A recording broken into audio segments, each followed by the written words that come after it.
What are we looking at? I'm not sure, but it's not entirely human.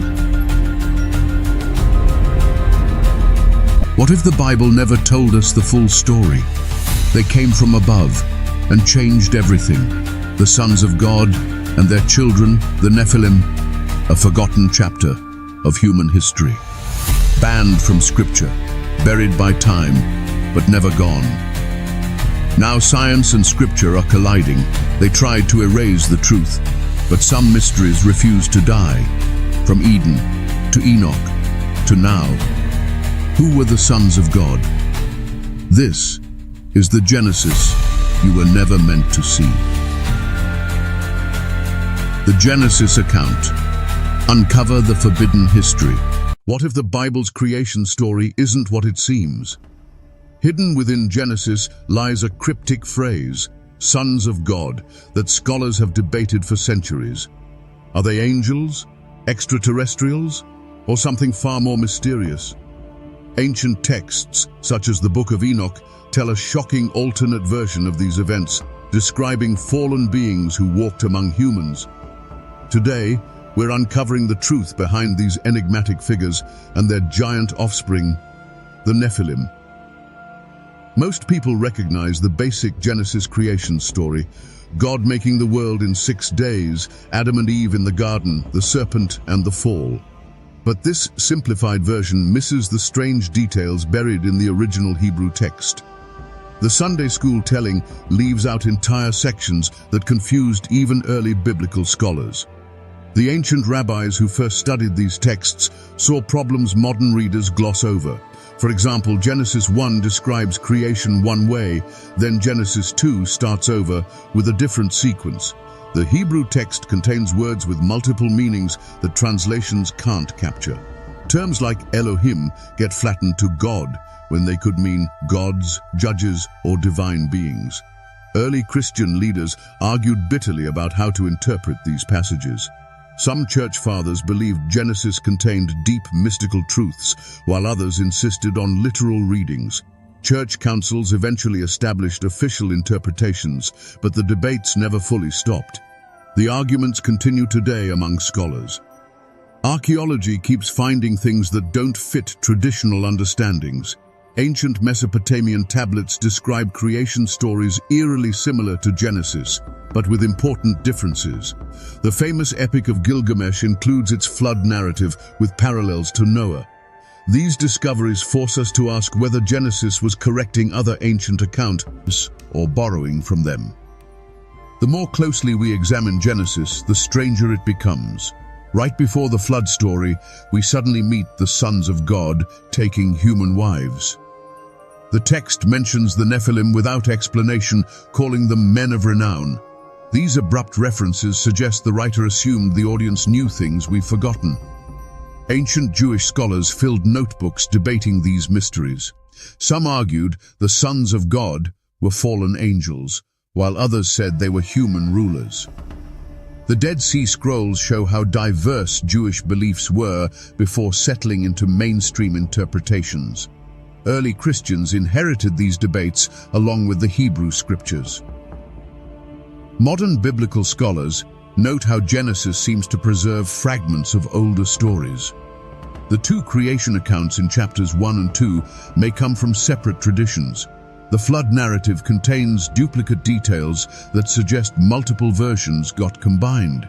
This doesn't mean the stories aren't true, but that their original context might differ from how we read them today.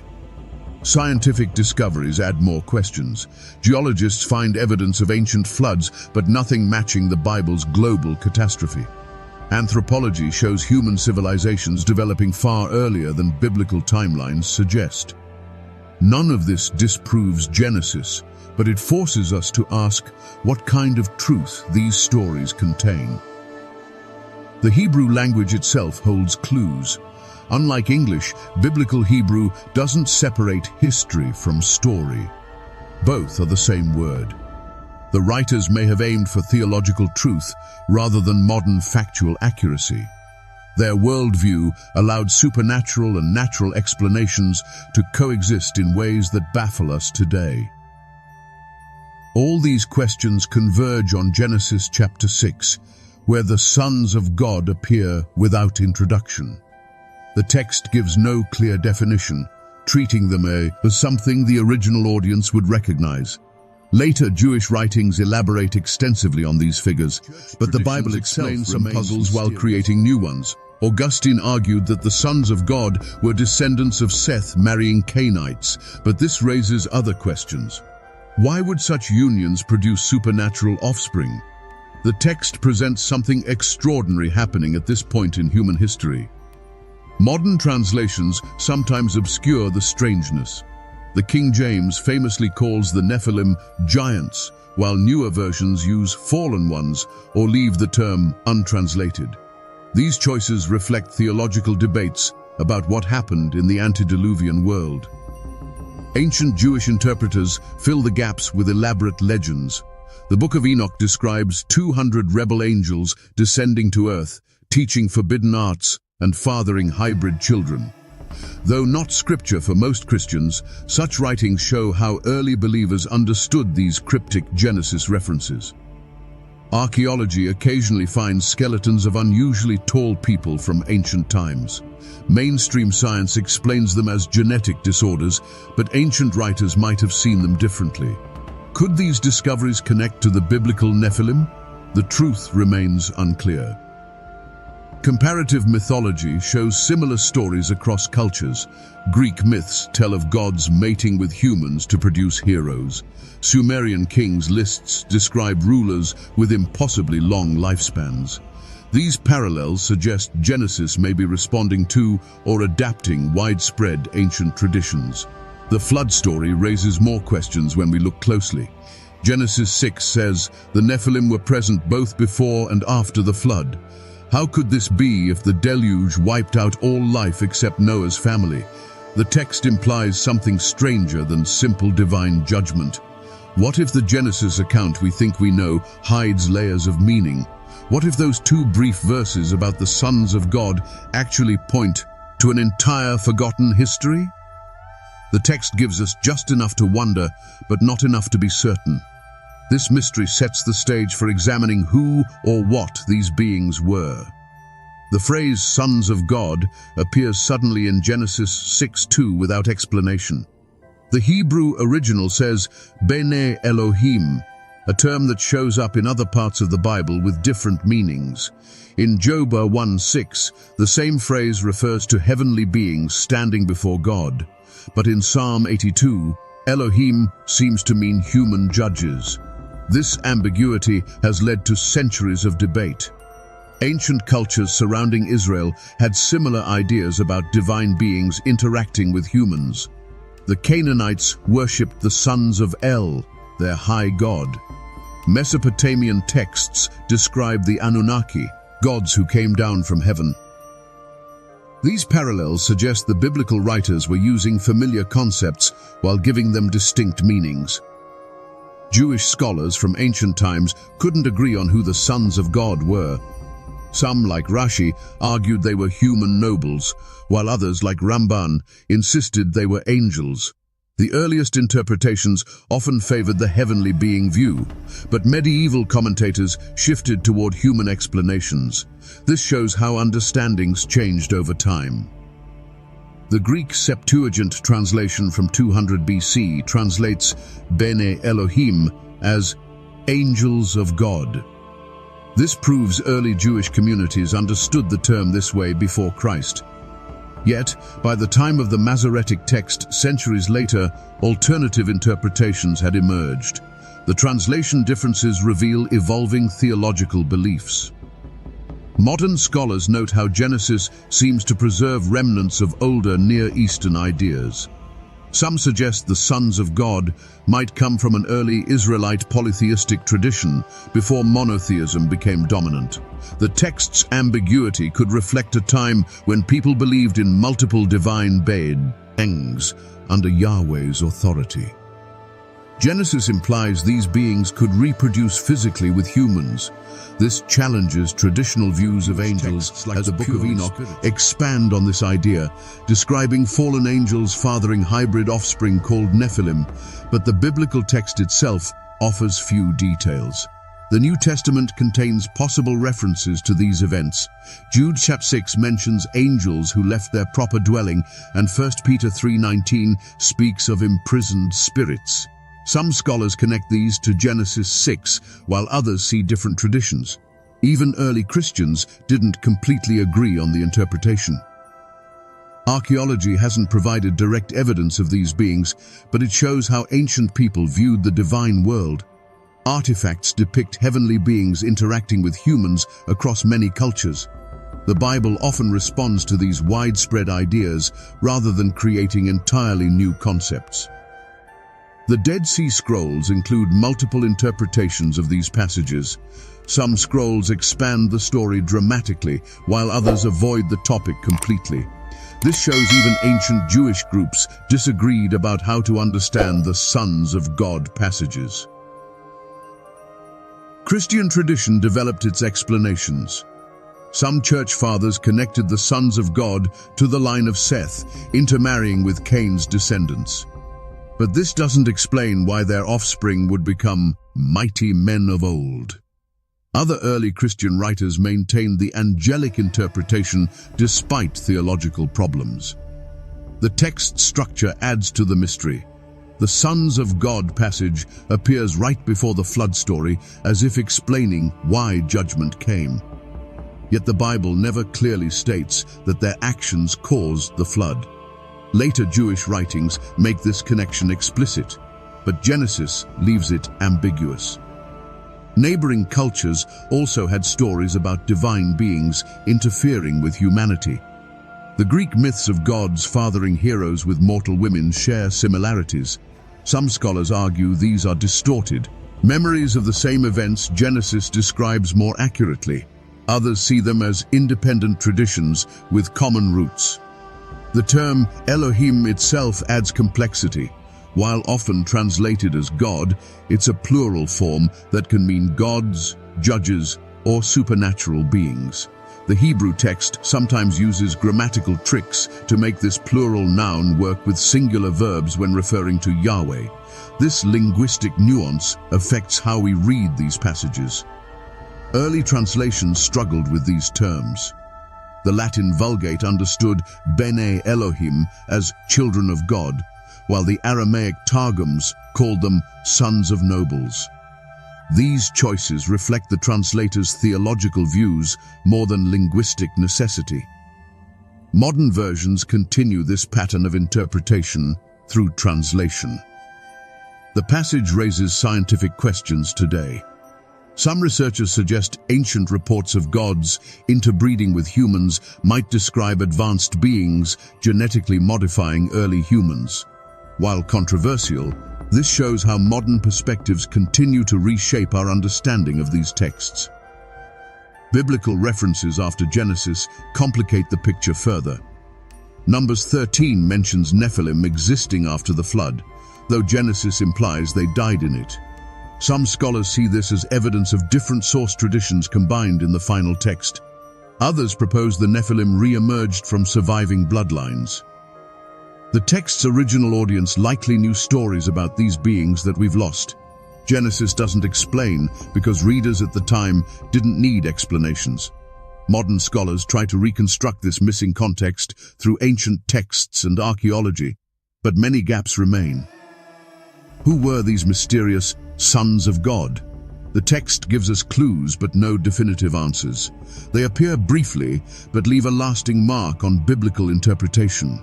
Their story connects to large questions about human origins, divine intervention, and how we understand ancient texts in modern times.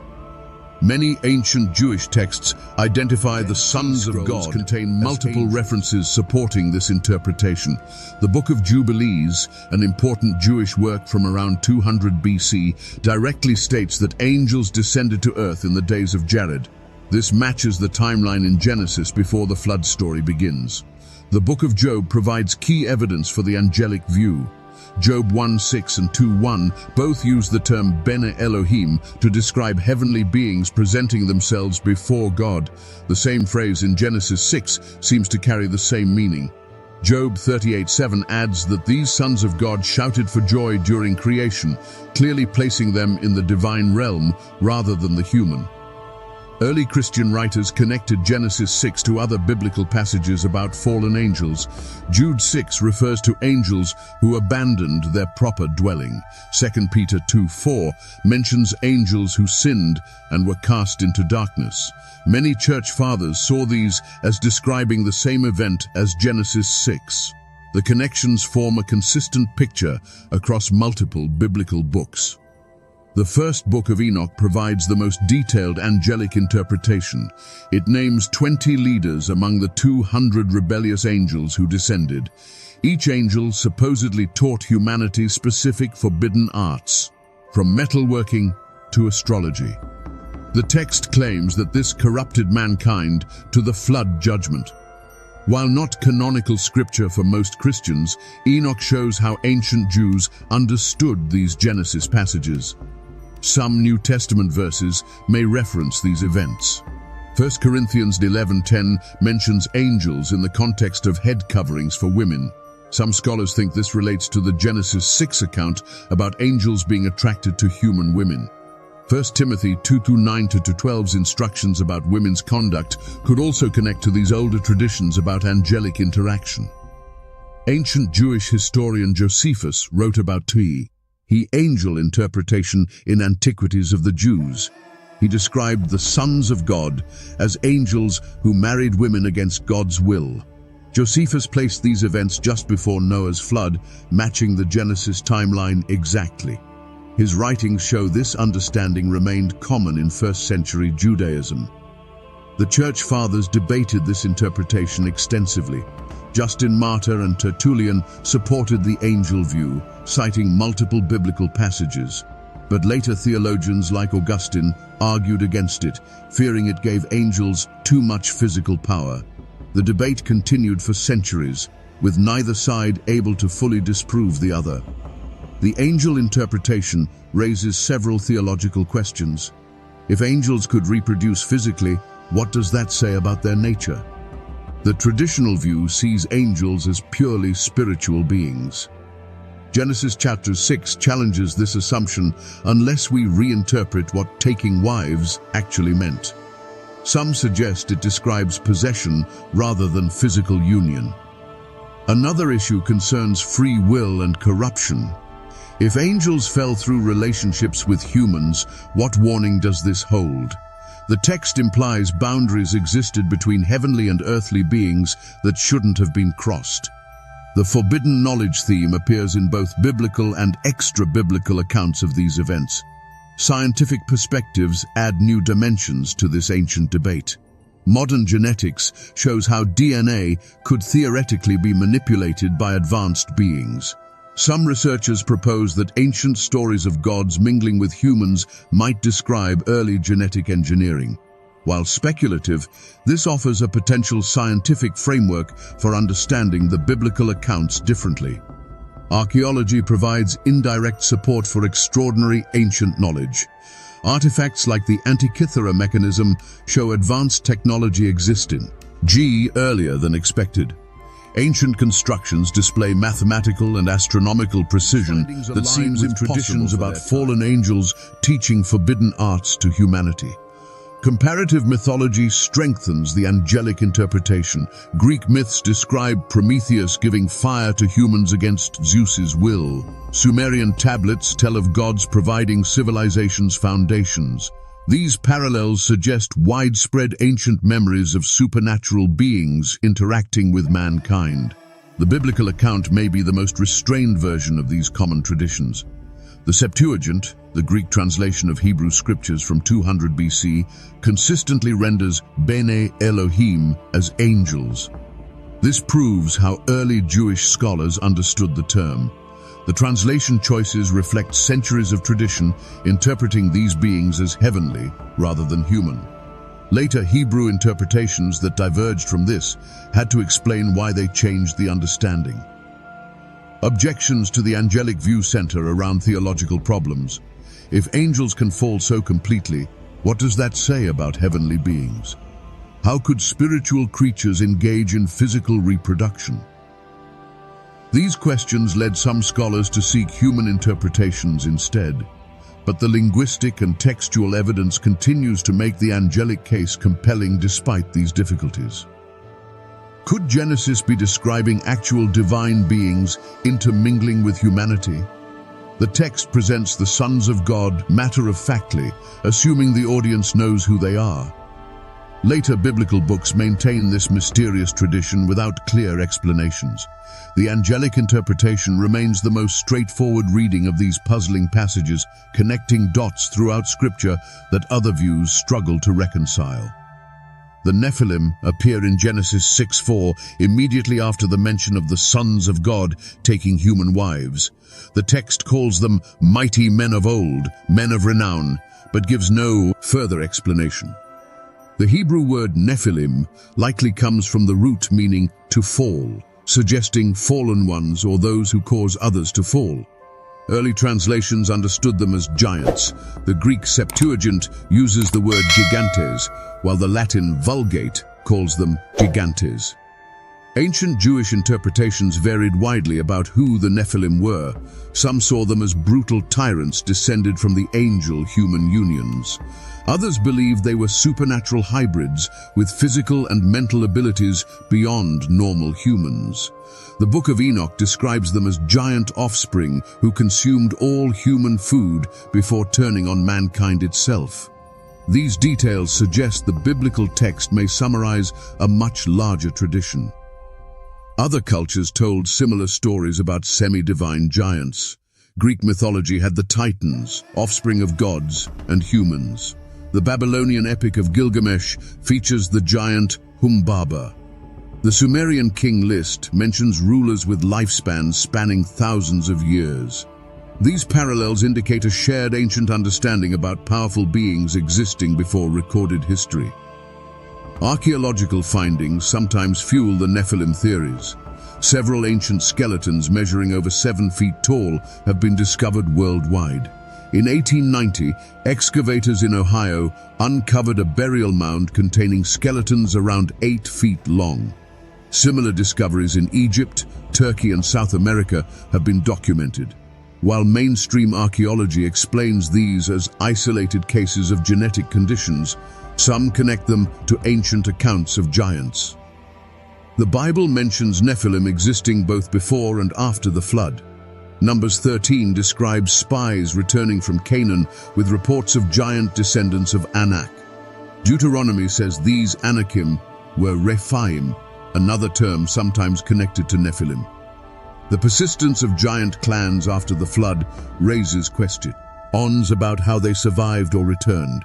Some scholars suggest different interpretations of these terms, while others see a consistent wrote about giants existing both before and after the biblical flood. In Antiquities of the Jews, he described post-flood giants terrorizing humankind until defeated in wars. His account reflects traditions that extended beyond the biblical text itself. The Book of Enoch also claims some fallen angels survived the flood by becoming disembodied spirits rather than physical beings.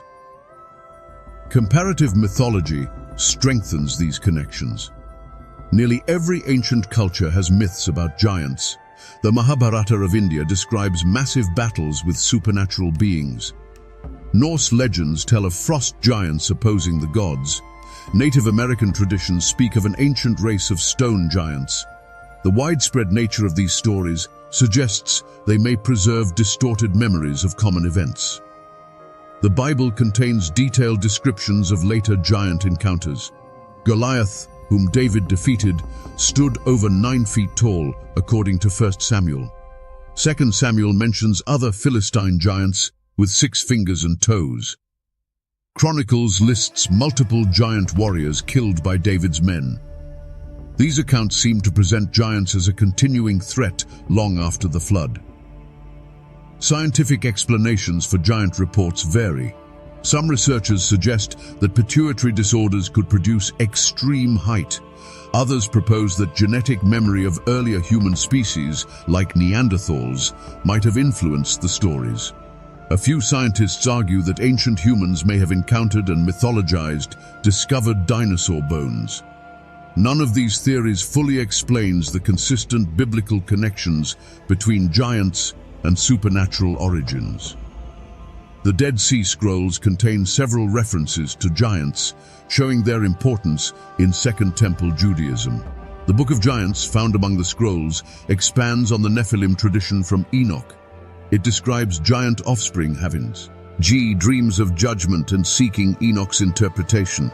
These texts demonstrate how extensive the giant mythology was in Jewish thought. Modern sightings of unusual skeletal remains occasionally surface.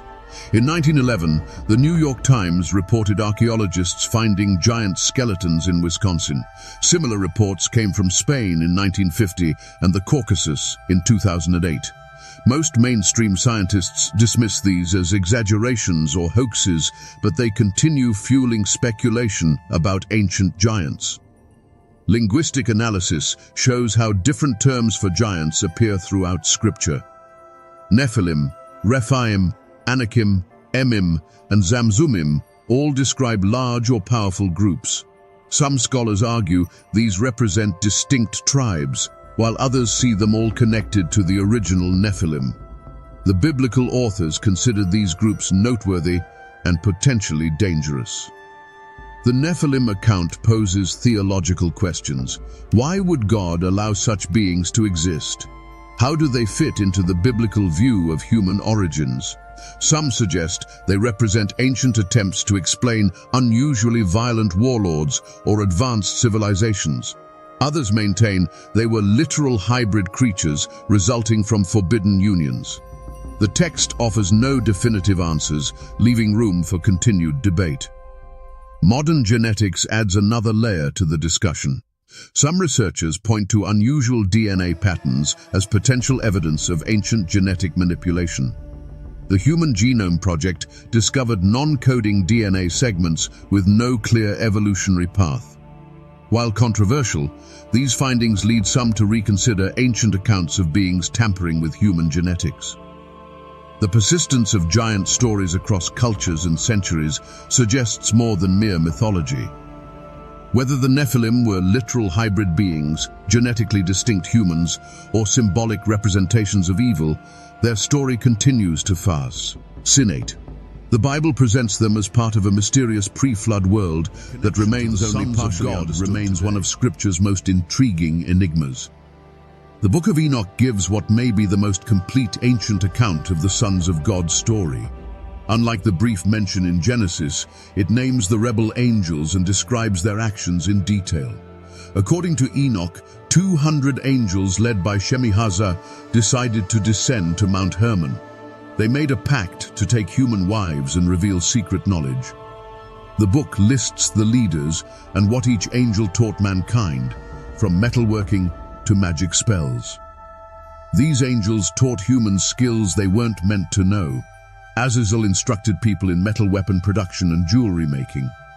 Other angels revealed witchcraft, astrology, and herbal medicines.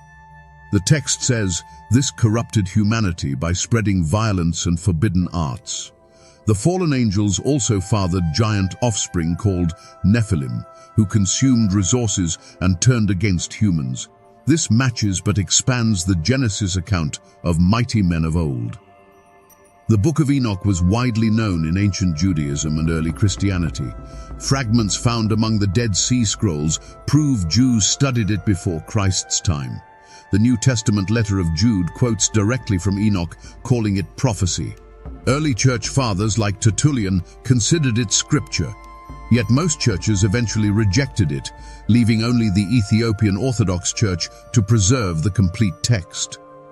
Why was Enoch removed from most Bibles? Several factors led to its exclusion. The developing Jewish canon favored texts in Hebrew, while Enoch was preserved in Ge'ez and Aramaic. Its vivid descriptions of heaven and angels differed from mainstream theology. Church leaders like Augustine argued against its authority. Over time, it faded from Western Christian tradition while remaining important in Ethiopia. The Ethiopian Church considers Enoch scripture to this day.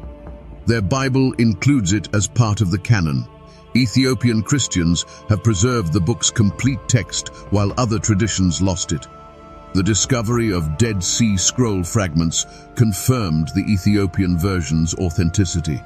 Parts of Enoch circulated in Europe during the Middle Ages, but the full text only became available to scholars in the 1800s.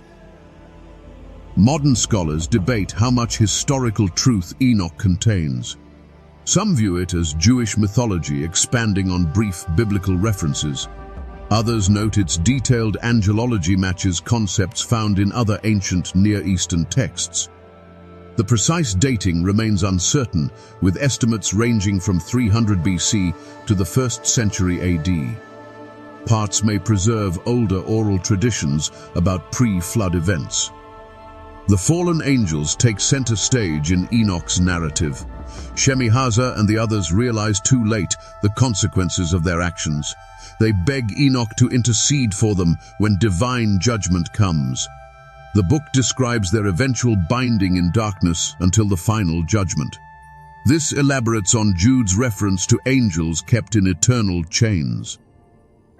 Some scholars connect Enoch's story to ancient astronaut theories.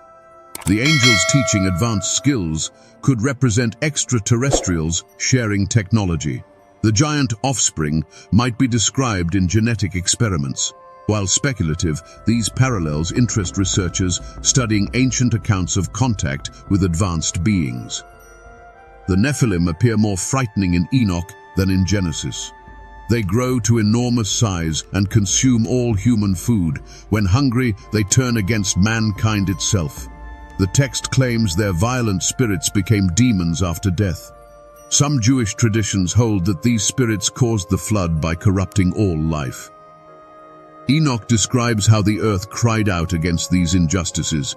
The archangels brought the accusations before God, aiding to judgment. The flood serves to cleanse the earth of both the Nephilim and their corrupting influence. Yet hints remain about some spirits surviving past heavenly journeys where he learns divine secrets. He sees the resting places of the dead and the future judgment. These visions suggest the fallen angels' rebellion fits into a larger cosmic conflict. The text blends apocalypse with astronomy and prophecy in unique ways. Despite its exclusion from most Bibles, Enoch influenced later Jewish and Christian thought. Many concepts about demons and angels originate here. The New Testament references show early Christians valued its teachings. Today, scholars recognize its importance for understanding Second Temple Judaism. The differences between Genesis and Enoch raise questions. Why does Genesis give such a brief account while Enoch provides details? Some suggest Genesis assumes knowledge of stories like Enoch. Others propose that the biblical author condensed older traditions to make theological points. Challenges remain in interpreting Enoch's status. Was it meant as history, parable, or revelation? The text blends these genres in ways that confuse modern readers. Ancient audiences may have understood it differently than we do today. The Book of Enoch continues to fascinate researchers and spiritual seekers. Its rich angelology and apocalyptic visions offer alternative perspectives on familiar biblical events. Whether as history or myth, it preserves ancient attempts to explain the origins of evil in the world. The text's survival against centuries of opposition remains remarkable. Why does this ancient book tell such a different story about the sons of God than mainstream tradition? The answer may lie in forgotten beliefs from Judaism's diverse past. Enoch represents a version of events that became sidelined as religious authorities standardized scripture. Its vivid account could preserve elements of older oral traditions about the mysterious beings who once walked among humanity. The Genesis account of divine beings interacting with humans isn't unique. Ancient cultures worldwide preserved similar stories in their traditions. These parallel accounts raise questions about whether different civilizations recorded variations of the same extraordinary events. Greek mythology tells of the Titans, powerful beings born from the union of gods and primal forces. Later stories describe gods like Zeus, fathering heroes with mortal women. Hercules, became famous for battling monstrous creatures, much like the biblical David facing Goliath. These legends circulated centuries before Christ and reflect themes strikingly similar to the Nephilim accounts. Mesopotamian tablets contain some of the oldest parallels. The Epic of Gilgamesh mentions semi-divine beings like Gilgamesh himself, who was two-thirds god. Sumerian king lists describe rulers with impossibly long reigns, some lasting thousands of years. The Babylonian creation story speaks of the Anunnaki gods who shaped humanity. These texts predate Genesis by centuries, yet share common elements. Ancient Egyptian religion described gods like Osiris and Horus interacting directly with humans. The pyramid texts mention watchers, supernatural beings guarding sacred knowledge. Some temple reliefs show hybrid creatures with human bodies and animal heads, possibly representing beings with mixed natures. These images recall biblical descriptions of angelic encounters. The Hindu Mahabharata contains stories of gods fathering children with humans. Heroes like Arjuna descended from divine ancestors and possessed extraordinary abilities. Sanskrit texts describe battles between godlike beings called devas and their opponents, the asuras.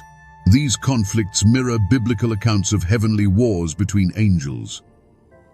European pagan traditions also preserve similar concepts. Celtic myths too. Of the Tuatha De Danann, godlike beings who came from the sky and interacted with humans.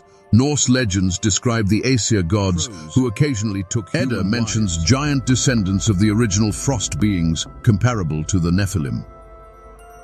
Ancient American civilizations recorded parallel traditions.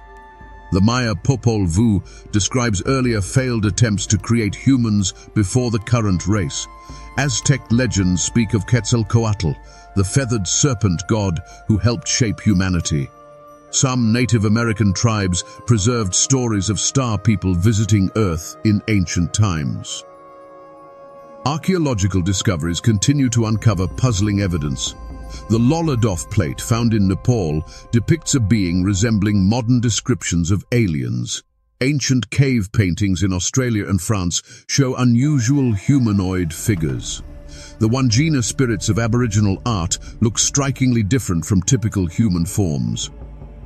Several ancient megalithic sites fuel speculation.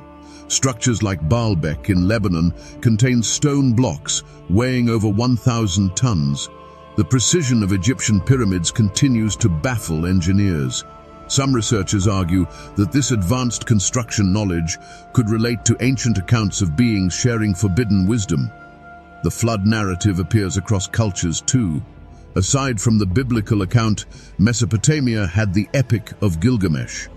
Greek mythology preserved the Deucalion flood story. Hindu texts describe Manu surviving a great deluge. Native American tribes from the Hopi to the Cherokee all have flood traditions.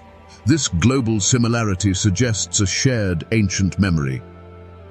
Comparative mythology reveals consistent patterns.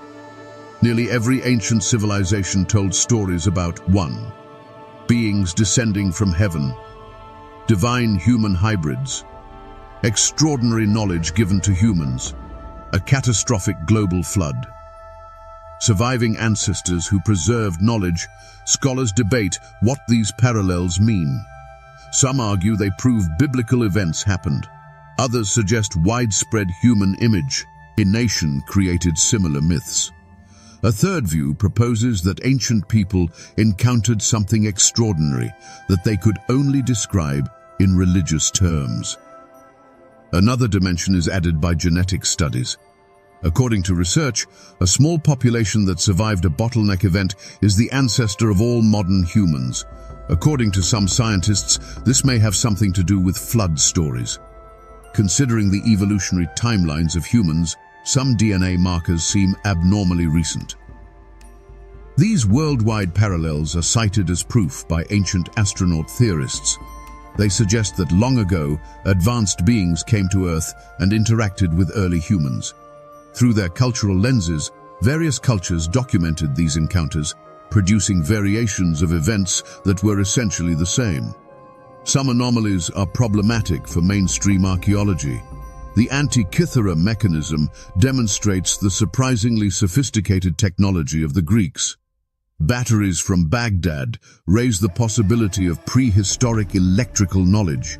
The pyramid's alignment with the stars demonstrates how advanced astronomy was before the invention of modern instruments. Questions are also raised by artistic representations. Modern spacesuits are reminiscent of some ancient Japanese and Ecuadorian figurines. Indian cave paintings depict objects resembling rockets. Humanoids wearing helmets and odd gear are depicted in the rock art of Tassili Najer in the Sahara. It's still unclear why different cultures are consistent. Similar pyramidal structures were created by isolated civilizations such as the Maya and Egyptians. Stories about floods can be found in cultures that are said to have had no contact. It doesn't seem likely that these patterns are just coincidences. According to some academics, the similarities can be explained by the collective unconscious. Others suggest that, before they vanished, extinct ancient civilizations passed on their knowledge. Some researchers take the idea of alien contact as a potential source of inspiration for the biblical narrative presents these events in a monotheistic manner. Genesis concentrates on a single supreme God, permitting little interaction, in contrast to other traditions that depict several gods interfering.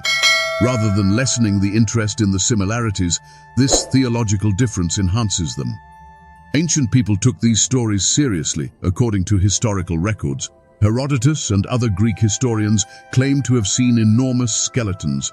Unusual archaeological discoveries were documented by Roman officials. Strange astronomical occurrences that coincided with significant events are mentioned in Chinese imperial archives. Sometimes, mysterious remains are found during contemporary excavations.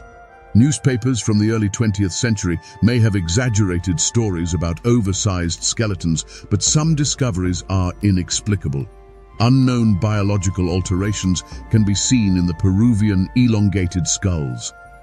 Researchers are still amazed by the knowledge of ancient astronomy. Only recently has Stonehenge's alignment with the solstices been rediscovered. The Mayan calendars were remarkably accurate in tracking the cycles of Venus. Before the invention of telescopes, the Dogon tribe was aware of Sirius's companion star. These worldwide trends call into question oversimplified rejections of historical narratives. They show that Genesis reflects larger traditions remembered globally, even though they do not prove the biblical version to be accurate. The consistency raises the possibility that something extraordinary happened in the distant past of humanity. Translation issues arise right away when the Hebrew phrase Bene Elohim appears in Genesis 6, usually translated as God. The plural noun Elohim actually means gods or divine beings. This grammatical detail raises the possibility that the text retains an earlier conception of several divine beings. Although the word occurs more than 2,600 times in the Hebrew Bible, its precise meaning varies according to the situation. It alludes to judges or celestial beings at times and Yahweh at others.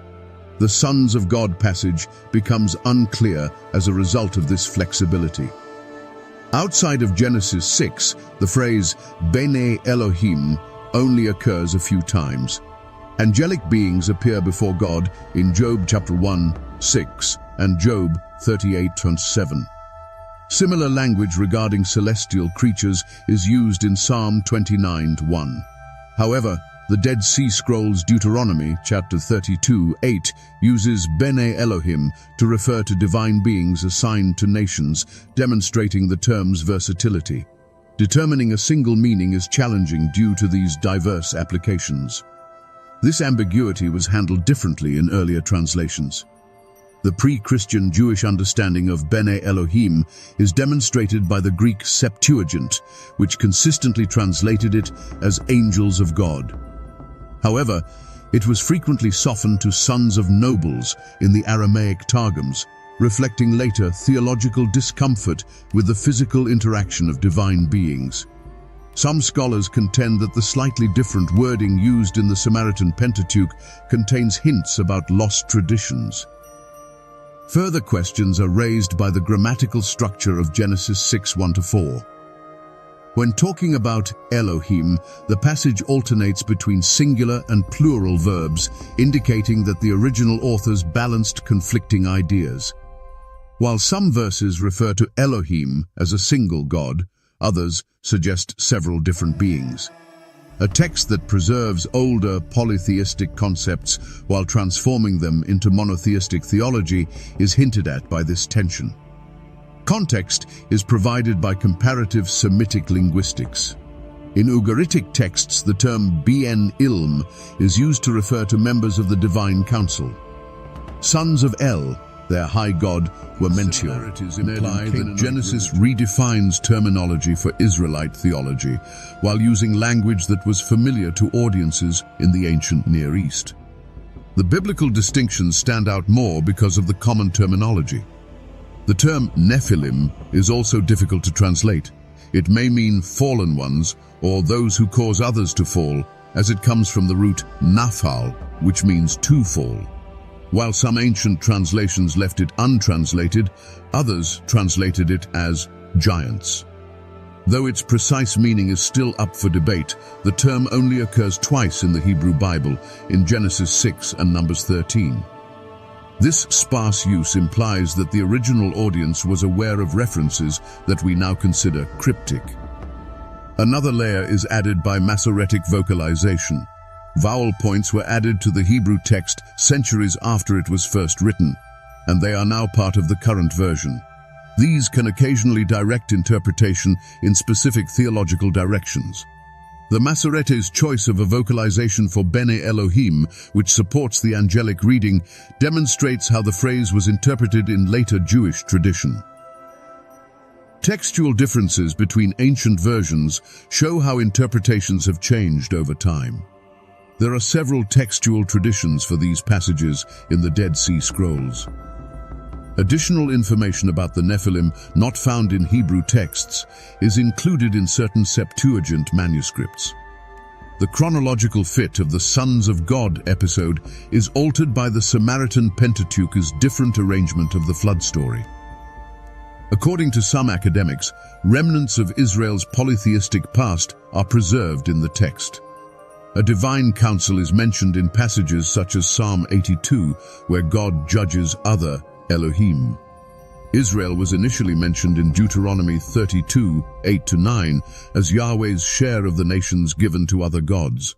These relics imply that the sons of God may remember the time when Israel recognized several divine entities under Yahweh's rule. Particular difficulties arise with the syntax of Genesis 6:4. There are unclear reference and ambiguous pronouns in the verse.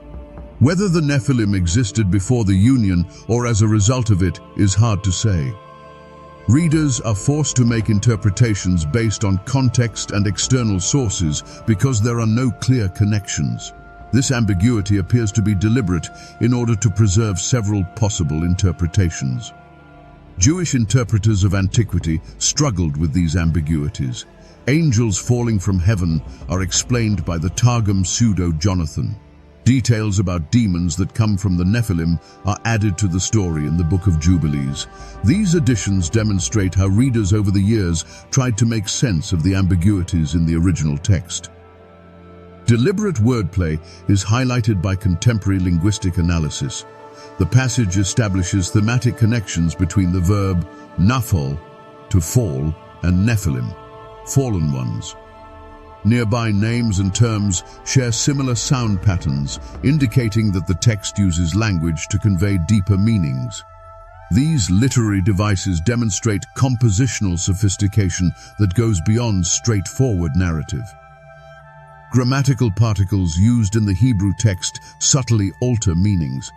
The Nephilim versus opening word ki can mean that, when, or because, changing the way events relate to one another. The preposition al, used to describe the unions, may suggest in addition to, as opposed to together with, which would alter the character of the interactions. Interpretive flexibility is produced by these minor decisions. Some terminology can be decoded with the aid of comparative mythology.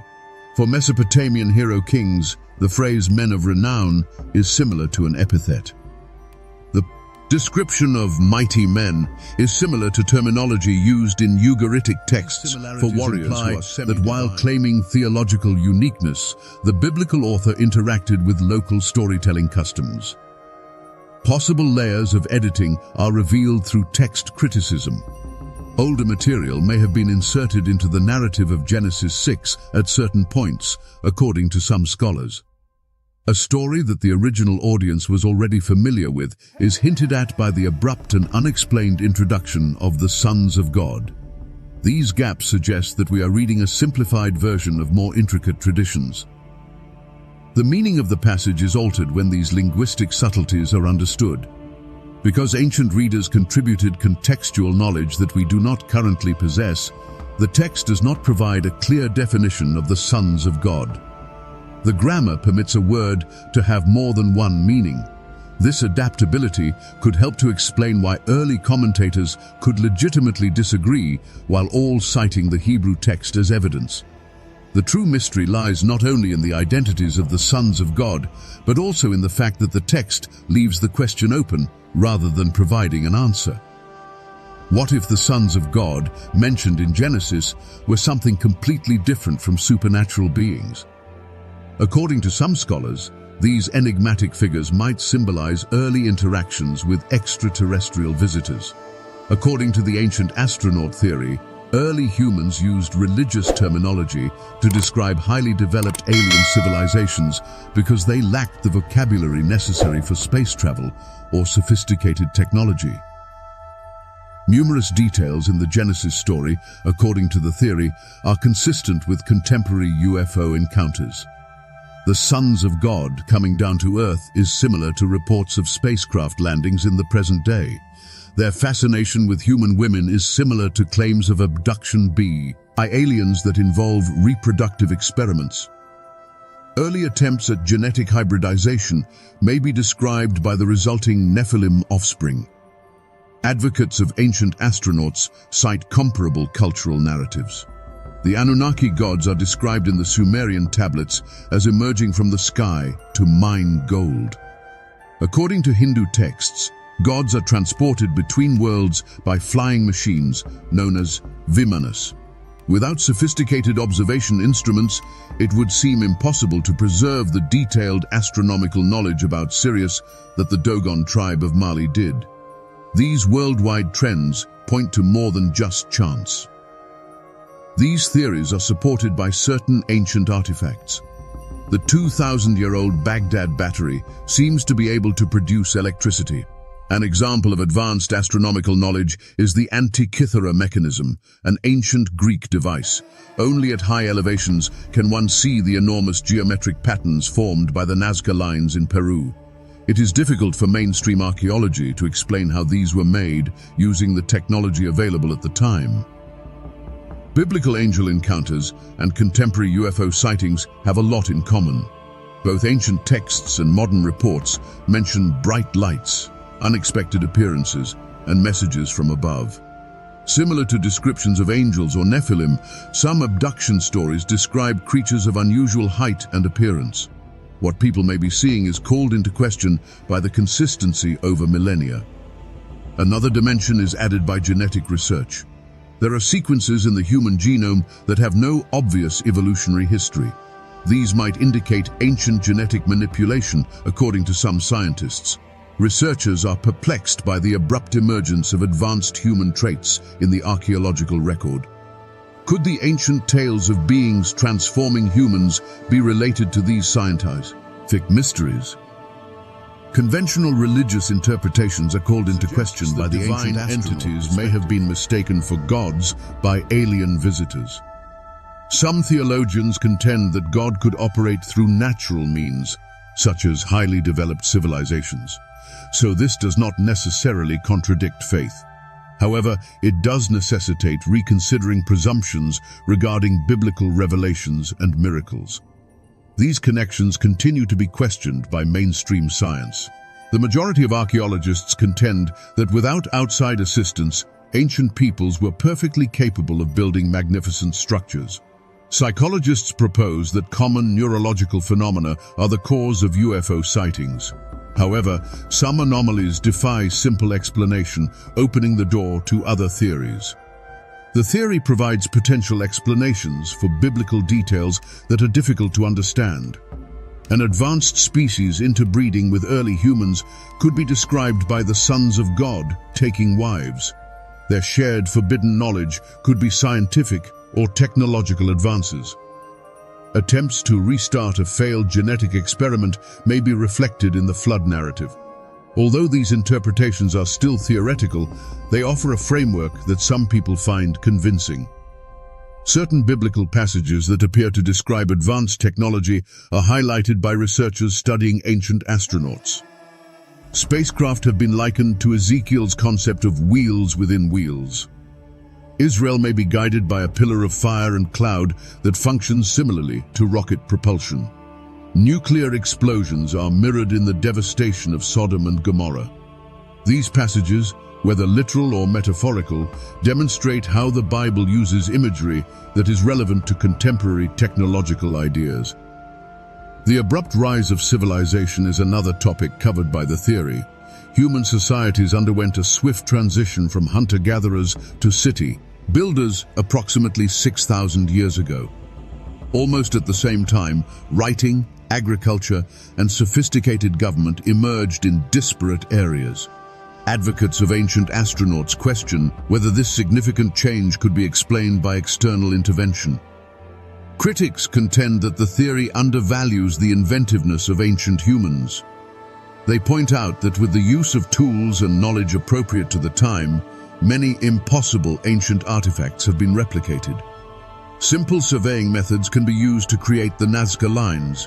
When examined closely, the methods used to build the pyramids become clear. However, proponents argue that despite a great deal of research, some mysteries have not been solved. It is impossible to overlook the psychological component. Because of the way human brains are wired, they can occasionally detect intentional design in situations where none exists. The development of similar god myths across cultures may be explained by this tendency. However, it is still remarkable how some details, such as creatures falling from the sky, are consistent across disparate civilizations. In surprising ways, ancient astronaut theory unites science and religion. It makes it possible that encounters with highly developed beings, as opposed to only supernatural occurrences, could be a part of religious experiences. This synthesis, which combines aspects of Christianity and alien beliefs, has already been adopted by some contemporary UFO religions. There are significant ramifications for Genesis. The entire biblical story is interpreted differently if the sons of God are ancient astronauts. Instead of being solely the result of natural processes, human origins may have involved intervention. Knowledge transfer from highly developed civilizations may be a part of divine revelation. Though still debatable, these concepts are becoming more and more popular. Is the interpretation of the ancient astronaut accurate? Although the theory is still theoretical, it offers a prism through which to re-examine taking into account these possibilities calls into question presumptions about where humans fit into the cosmos. There might be more profound meanings in the Genesis story that are just waiting to be discovered via an investigation into both science and religion. These age-old queries are made more pertinent by the continuous hunt for extraterrestrial life. The likelihood of previous contact appears less unlikely as astronomers find more exoplanets that could sustain life. SETI and other projects keep an ear out for signals from highly developed civilizations. Should contact ever take place, it could offer shocking background information for comprehending humanity's earliest tales of extraterrestrial beings. Ancient tales of extraterrestrial life interacting with humans are called into question by modern genetics. It no longer seems so improbable that highly developed organisms could alter DNA. Today, researchers use CRISPR technology to modify genes. Could someone have accomplished this in the distant past if humans are capable of doing it now? There are some perplexing characteristics in the human genome. Endogenous retroviruses are viral fragments that make up around 8% of our DNA. Despite appearing to have no function, these are still present in our genetic code. These might be the remains of old genetic experiments, according to some researchers. Unusual mutation patterns in other DNA segments deviate from accepted evolutionary timelines. Genetic manipulation may be described in ancient texts without the use of contemporary terminology. According to the Book of Enoch, fallen angels taught people how to mix seeds and change works. Is this a reference to early biotechnology? The hybrid characteristics of the Nephilim in Genesis allude to creatures that possess a combination of two distinct types. As we now know, this might entail combining genetic material. There are concerns about the abrupt emergence of a highly developed civilization. Humans made the quick transition from primitive farming to the construction of cities around 3000 BC. In disparate areas, writing, mathematics, and sophisticated government all developed at the same time. According to some scientists, this cultural explosion is happening too quickly for typical development. Could this leap be explained by outside intervention? Some genetic markers seem abnormally recent. There are indications of rapid evolution in the FOXP2 gene, which is associated with speech and language. According to some scientists, its current form first appeared about 100,000 years ago, coinciding with the emergence of contemporary human behavior. Only 2 changes should be expected from the chimp version of the HAR1 gene, which is essential for brain development, but there are 18. These irregularities raise the possibility of external influence. Unusual reproduction is described in the biblical account. According to Genesis, the sons of God married human women and had children. According to theories of ancient astronauts, this might be a description of in vitro fertilization or artificial insemination. The fact that the resulting children are mighty men may suggest that genetic modification has improved their physical or mental capacities. According to mitochondrial DNA research, all people are descended from a select few women. About 150,000 years ago, the so-called mitochondrial Eve was alive. According to some, this is proof of a genetic bottleneck, which may be related to flood myths about humanity being reduced to a small number of survivors. After unsuccessful genetic experiments, could this be a fresh start? Unusual creatures can occasionally be seen in ancient artwork. Humanoids with big eyes and no mouths are depicted in Australian Aboriginal reptilian creatures are similar to contemporary descriptions of extraterrestrial life. Strange hybrid creatures can be seen in some cave paintings in France and Spain. These may be the product of imagination, but they may also document real-life experiences. This theory is compatible with the idea of forbidden knowledge. The tree of knowledge described in Genesis was not intended for human access. According to ancient texts, humans who acquire divine wisdom are punished by the gods. Could this be an indication that early humans were acquiring sophisticated biotechnology before they were prepared to use it responsibly? Giantism is a rare genetic condition. Extreme height is the result of acromegaly, which produces too much growth hormone. People with such conditions may be described in the biblical stories of the giants. If these characteristics had emerged out of nowhere in antiquity, people might have attributed them to supernatural forces instead of genetic mutations. Later giants are described in the Bible as having peculiar physical characteristics. In the 2 Samuel, Philistine warriors with 6 fingers and toes are described. Polydactyly, extra digits, is a result of certain genetic disorders. Instead of seeing such mutations as random genetic variations, ancient people might have interpreted them as evidence of divine or supernatural ancestry. There are always surprises in modern genetic research. About 200 genes with unknown functions were found by the Human Genome Project. According to some scientists, these might be dormant traces of long-gone genetic alterations. According to other researchers, junk DNA may have significant regulatory roles that we are still unsure of. Knowledge about the origins of humans was preserved differently in ancient cultures. Before the flood, the Sumerian king list records kings who lived incredibly long lives. Similar long ages are given to early patriarchs in Genesis. According to some researchers, these figures could indicate something other than years, such as tracking different time measurement systems or genetic lineages. The story of the flood may have something to do with genetic purification. According to Genesis, before the flood, all flesh had become corrupted. This is interpreted by some as widespread genetic contamination from human-angel unions. Only Noah's pure ancestry would remain after the flood, which would serve to restore humanity's genetic stock to its initial state. These connections continue to be questioned by mainstream science. The majority of geneticists contend that natural evolutionary processes account for all variations in human DNA. Archaeologists emphasize that civilization did not emerge overnight. However, some anomalies defy simple explanation, opening the door to different theories. Ancient texts can be interpreted in new ways thanks to the genetic perspective. It offers potential frameworks for narratives involving divine-human hybrids. These stories depict ancient people debating issues that still confound us today regarding the origins of humans, whether they are symbolic or true. There are still intriguing possibilities at the nexus of ancient mythology and genetics. Could the enigmatic offspring mentioned in these ancient texts be explained by genetic manipulation? These ancient tales appear less like pure mythology and more like plausible explanations of events we're only now starting to comprehend, even though we may never know for sure.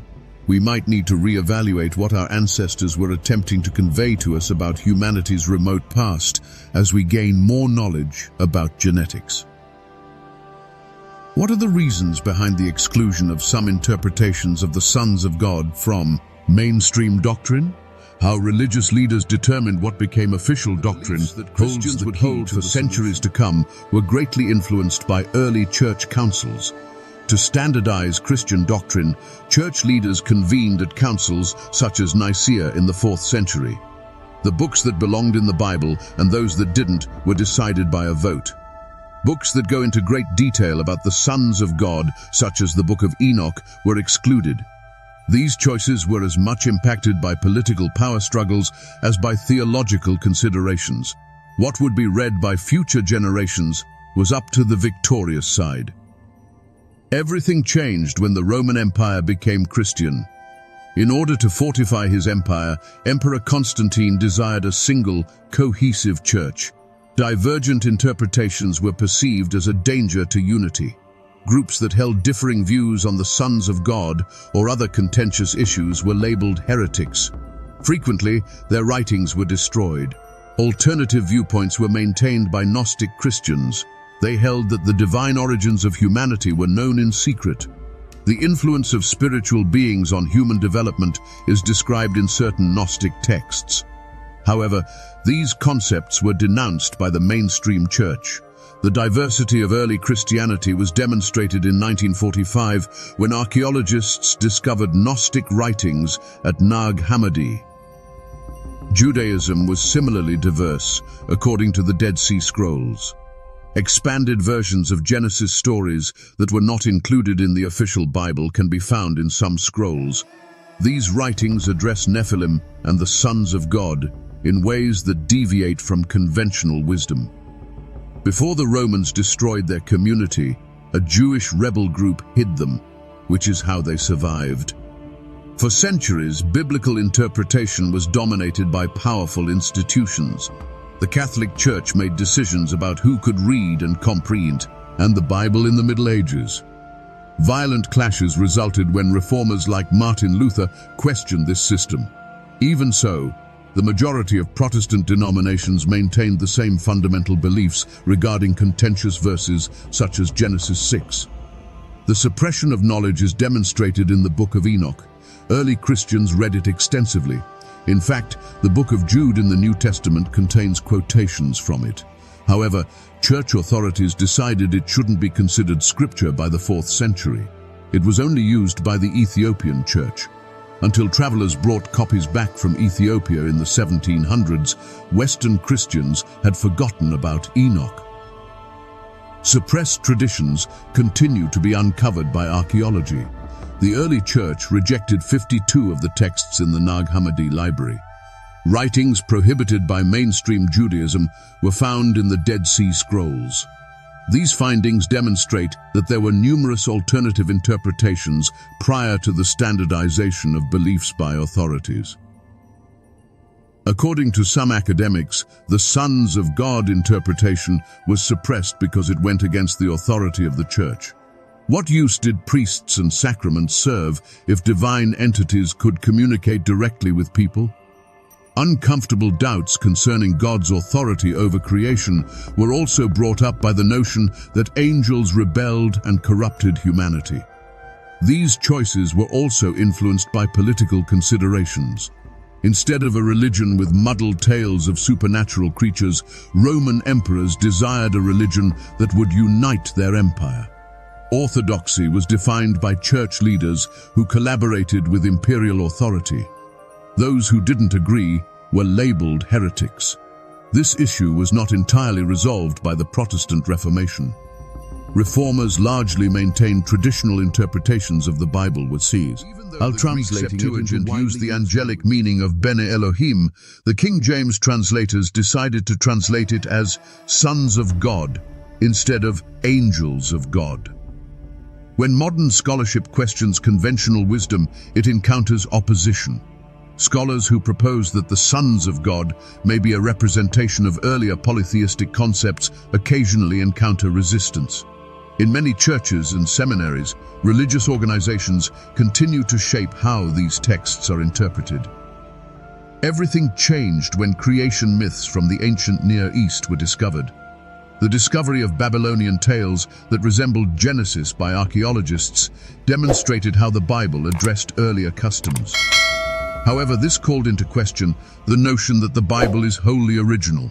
These findings are still opposed by some religious groups.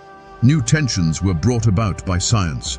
Darwin's theory of evolution was at odds with literal interpretations of Genesis when it was first published.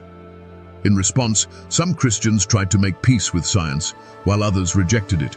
However, these discussions heightened the controversy surrounding other interpretations of Genesis. The question of sons of God raises more profound problems. What does the possibility of heavenly beings visiting Earth reveal about the nature of reality? What would happen to human identity if they were able to father children with humans? Traditional notions of the distinction between the divine and the human are in danger because of these inquiries. Recent findings continue to compel re-examination. Ancient tales of hybrid creatures seem less implausible in light of genetic science. Some people re-evaluate what heavenly beings might mean after seeing UFOs. The diversity of early Judaism and Christianity is demonstrated by archaeology. Knowing this background clarifies why some concepts are still debatable today. The interpretation of sons of God contradicts centuries of conventional wisdom. It implies that significant facts may have been repressed by authorities. Many religious institutions find that difficult to accept.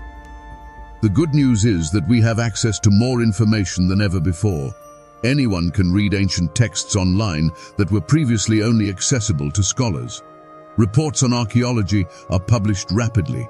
There are always new scientific findings regarding the origins of humans. Simplified interpretations are more difficult to maintain in light of this deluge of new data. Why is this important? Because what is taught in churches today is still influenced by decisions made centuries ago. The majority of people are unaware of alternate interpretations of Genesis or the Book of Enoch. The degree of diversity in early biblical interpretation is unknown to them. It wasn't always malevolent to suppress these ideas. Church leaders sincerely thought they were defending authentic faith. However, this led to the loss or disregard of many ancient viewpoints. We now have the opportunity to retrieve them and pose new queries. What if important details are omitted from the typical Sunday school version of Genesis? What if the sons of God were more well known to early Christians than has been recorded? These are not merely scholarly inquiries. They have implications for our comprehension of the origins of humanity and our position in the cosmos. Our understanding is constantly being reshaped by the discovery of lost texts. New manuscripts that contradict conventional wisdom are discovered by archaeologists every few years. Researchers continue to use new tools to re-examine old evidence. The history of biblical interpretation is still being written. This history demonstrates that religious views have always been more varied than what is implied by official doctrine. One instance of how opposing viewpoints are silenced is the Son enables us to approach ancient texts with an open mind and a new perspective. Our understanding of the cosmos has been profoundly altered by astrophysics. Our galaxy alone has billions of planets, many of which are in the habitable zone of their stars, according to the Kepler telescope. According to recent estimates, the Milky Way may contain 100 billion planets that could support life. The existence of extraterrestrial civilizations is statistically likely rather than a remote possibility because of this enormous number. A framework for estimating intelligent civilizations was developed in 1961 and is known as the Drake equation. It implies that even with conservative estimates, advanced life might be widespread. The vastness of the universe makes it difficult to reject the equation's conclusions, even though it contains variables that we are still unable to precisely fill in. We might be underestimating the possibility of other intelligent species, according to some scientists. Ancient astronaut theories are being seriously considered by an increasing number of researchers. Former Harvard Astronomy Department Chair Dr. Avi Loeb supports research into possible alien artifacts in our solar system. He is in charge of the Galileo project, which seeks to methodically look for signs of extraterrestrial technology. This represents a change in how mainstream science addresses these issues. Major universities now receive funding from NASA for astrobiology research. The hunt for technosignatures or indications of extraterrestrial technology has become more accepted. Breakthrough. Listen looks for man-made radio signals in stars. These initiatives demonstrate how scientific organizations are beginning to take the idea that we might not be alone in the universe more seriously. Answers may soon come from new telescopes. The JAR. MES Webb Space Telescope looks for biosignatures in the atmospheres of exoplanets. City lights on far-off worlds might be detected by future observatories like the Extremely Large Telescope. The existence of advanced civilizations elsewhere would be confirmed by such discoveries. Our understanding of ancient stories of celestial visitors would be drastically changed by this. Another dimension is added by the recent Pentagon UFO reports. Experiences with objects that exhibit physics-defying capabilities have been documented by military pilots. Some scientists hypothesize that they might be a sign of technology that is beyond human comprehension, but the majority are still unexplained. This is similar to historical accounts of supernatural creatures exhibiting unattainable abilities. Biblical stories appear less mythological as a result of these advancements. When we consider the possibility of interstellar travel, stories about beings descending from heaven take on a new significance. Genesis, sons of God, might be a metaphor for early people coming across highly developed societies that they took to be divine. Human uniqueness is being challenged by the scientific revolution. We believed for centuries that we were unique beings at the center of the cosmos. We now know that Earth is a typical planet in a galaxy with billions of galaxies orbiting a typical star. According to this cosmic viewpoint, extraterrestrial civilizations may be millions of years ahead of our own. Anthropologists observe the process of contact between disparate civilizations. The less developed culture frequently interprets interactions between technologically advanced and primitive groups in terms of religion. This pattern implies that ancient people may have referred to alien visitors as angels or gods. Ancient hybrid tales gain credibility thanks to genetic science, Ws. They now know that DNA can be mixed and altered between species. Researchers are perplexed by the abrupt emergence of advanced human traits. This might be a sign of external interference with human development. There are concerns about the timing of the rise of civilization.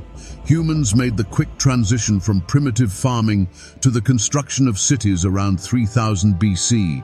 Across disparate areas, writing, mathematics, and sophisticated governance all emerged at the same time. This cultural explosion appears to be too quick for typical development, which raises the possibility of external influence. Mainstream science is still open-minded but cautious. The majority of astronomers agree that it's worth looking into, even though they don't claim to have evidence of ancient alien contact.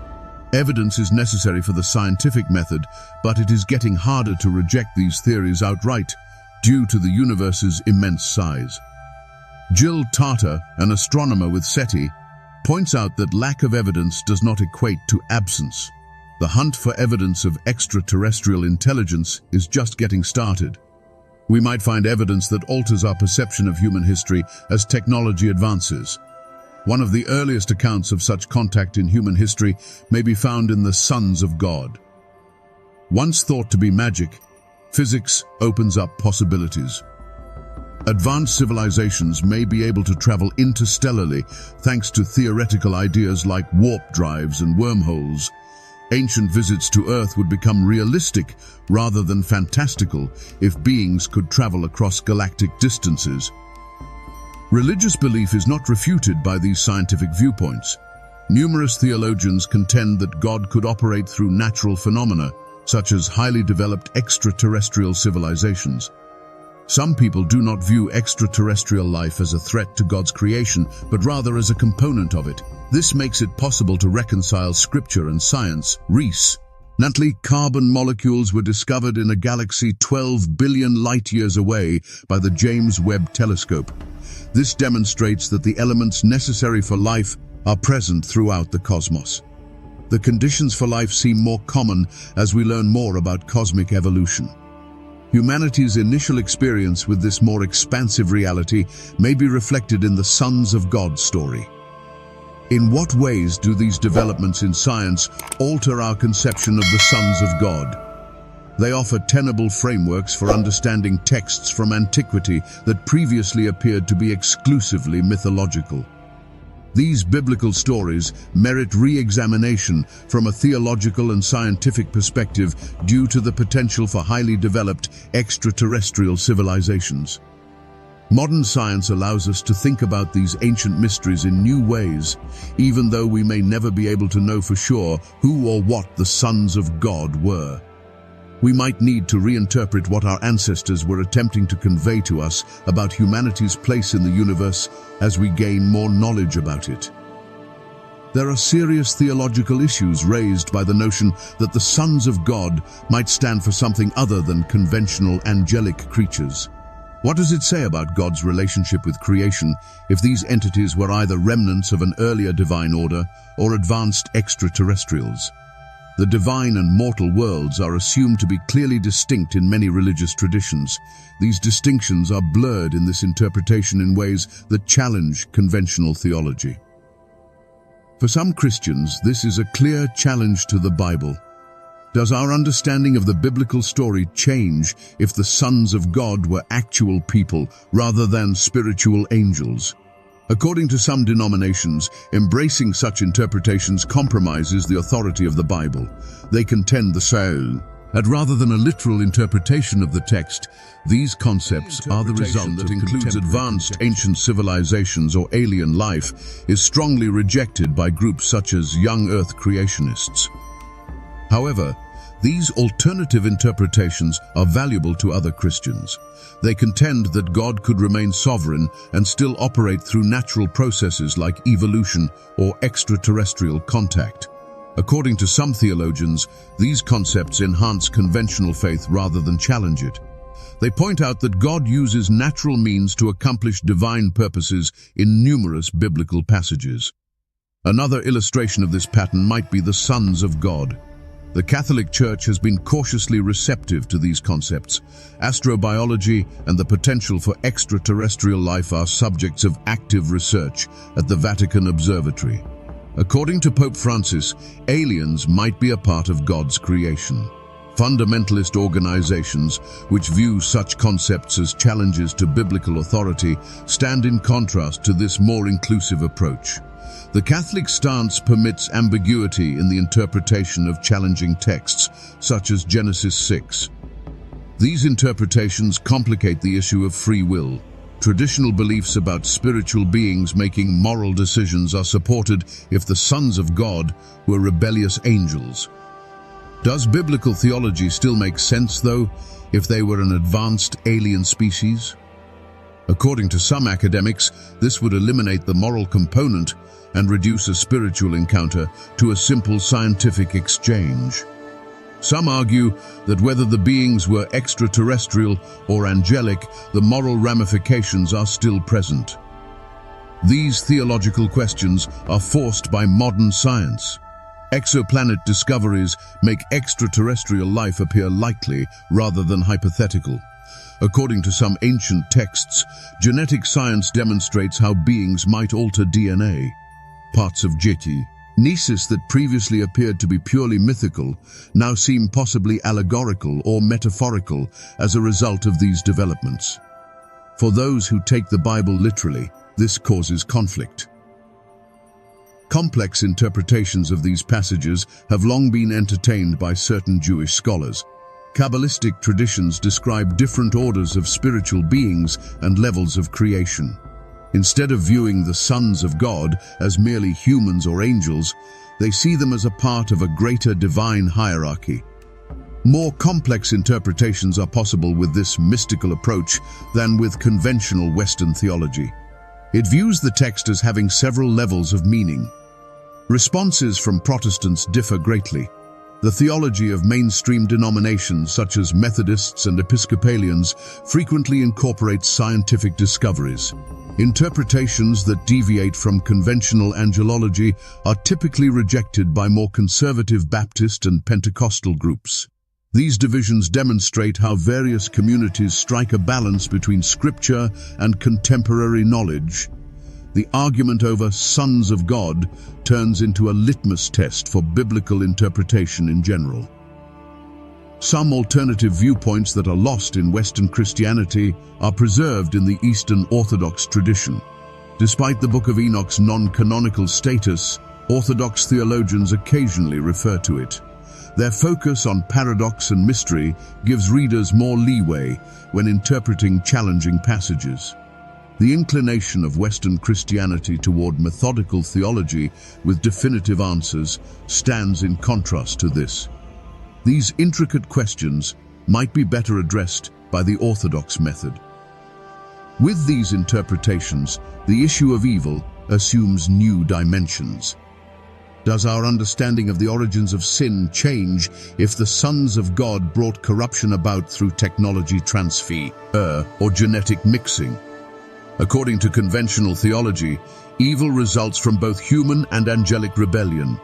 Other interpretations might point to more global sources theodicy, which aims to explain evil and suffering. These theological conflicts are reflected in religious art. The sons of God are usually portrayed as angels in medieval paintings. However, some contemporary artists who draw inspiration from theories about ancient astronauts produce artwork that depicts advanced beings interacting with early humans. Different communities have conflicting ideas about these enigmatic figures, which reflects the theological debate. People's conceptions of these entities and events are influenced by the images. These themes are rarely directly addressed in worship music today. The majority of Christian songs adhere to conventional interpretations of biblical characters. This demonstrates how popular religious culture has yet to embrace alternative interpretations. Rather than examining more nuanced possibilities, hymnals and worship sets still employ well-known terminology about angels and demons. Theological advancements frequently outpace artistic advancements. This discussion raises useful pastoral issues. How should a minister respond to a claim of ancient text like alien contact experiences? What implications do these interpretations have for conventional beliefs regarding salvation and the afterlife? These pastoral ramifications highlight the significance of the conversation beyond scholarly theology. Real people ask their religious leaders these kinds of questions in order to get advice. These concepts have been enthusiastically adopted by new religious movements. Genesis passages are incorporated into the belief systems of the Raelian movement and other UFO religions. They consider the sons of God to be actual aliens who brought humanity into the world. Although these interpretations are rejected by mainstream religious groups, their popularity demonstrates that people are interested in making the connection between ancient texts and contemporary inquiries about extraterrestrial life. Clergy are rarely prepared for these conversations by theological education. Instead of teaching speculative theology about extraterrestrial intelligence, the majority of seminaries concentrate on traditional biblical exegesis. This causes a void when members of the congregation inquire about these subjects after viewing documentaries or reading well-known novels. Some progressive divinity schools are starting to address this by offering science fiction and theology courses. These conversations could be modeled after interfaith dialogue. Stories of many worlds and beings have long been a part of Buddhist and Hindu traditions. Sky people and star ancestors are described in indigenous spiritualities. In an era of science, these different viewpoints could aid Abrahamic faiths in addressing inquiries concerning the sons of God. Gaining knowledge from different traditions may yield new perspectives. Religious leaders will probably keep discussing these issues. Traditional interpretations encounter new difficulties as science develops. One example of how religions adjust to new information is the story of the sons of God. Communities' relevance in a world that is becoming more scientific may depend on how they respond to these questions. The theological ramifications go well beyond a single perplexing Genesis passage. For centuries, Western culture has been influenced by the tale of God's sons. These biblical allusions were developed into an epic poem about fallen angels in John Milton's Paradise Lost, 1667. His dramatic depiction of Lucifer's rebellion continues to shape our current conception of angelic conflict. These themes were later used by Romantic poets to examine human nature and defiance of authority. These antiquated concepts are frequently revisited in contemporary science fiction. Theories linking Genesis to aliens gained popularity thanks to served as inspiration for television series such as Stargate SG-1 and Battlestar Galactica. Themes of advanced beings directing human development are even present in video games like Destiny and Mass Effect. These artistic creations preserve the age-old enigma for future generations. These themes are transformed into visual spectacles in Hollywood blockbusters. Ancient divine conflicts are reimagined as alien battles in the Transformers movies. The idea that humanity was created by advanced beings was directly addressed in Prometheus, 2012. Despite making changes to the original content, these movies show how powerful these biblical ideas are even today. Even if the theology is simplified, audiences are still affected by the imagery. These concepts have also been mentioned in the music industry. Stairway to Heaven by Led Zeppelin refers to extraterrestrial messengers. More recently, biblical themes have been reinterpreted through contemporary perspectives in songs like Hosier's Take Me to Church. These musical parallels demonstrate how artists continue to explore ancient mysteries in novel ways. The themes are still open to individual interpretation. These stories are still being rewritten by modern writers. They are applied to contemporary America in Neil Gaiman's American Gods. Biblical fertility themes are reimagined for dystopian fiction in Margaret Atwood's The Handmaid's Tale. Angelic mythology is even referenced in young adult television shows like Shadowhunters. This demonstrates how timeless these folktales are for imaginative thinkers. These enigmatic biblical characters have long served as inspiration for visual artists. In his paintings, William Blake portrayed supernatural creatures interacting with people. Images created by contemporary digital artists combine futuristic aliens with biblical angels. And the fact that these pictures have been around for centuries indicates that they appeal to a deep part of the human imagination. People continue to imagine these creatures in ways that are representative of their eras. This cultural persistence is interpreted by some as proof of a more profound reality. These themes' frequent recurrence may indicate actual prehistoric human events. Others contend that it merely demonstrates how people have a propensity to revisit captivating tales. In any case, the persistence of these concepts shows how important they are to culture. They deal with important issues regarding the origins of humans. These ancient mysteries have been commercialized by the entertainment industry. Biblical oddities are made into binge-worthy content by the History Channel's Ancient Aliens franchise. These programs expose viewers to intricate theological discussions, even though they occasionally prioritize conjecture over scholarship. They provoke thought about conventional interpretations of the Bible. These conversations are now amplified by social media. Millions of people watch TikTok videos about biblical mysteries. With genuine interest, Reddit threads discuss various interpretations of Genesis. This online interaction demonstrates how audiences today are still interested in these archaic queries. The human need for answers never changes, even though the mediums do. These concepts have even been adopted by the theme park industry. Humans and dinosaurs living together are depicted in dioramas at creationist museums. Other attractions use interactive exhibits to investigate theories about ancient astronauts. Visitors can get a first-hand look at alternative histories in these physical spaces. They use entertainment to bring abstract concepts to life. These biblical mysteries are occasionally cited by fashion designers.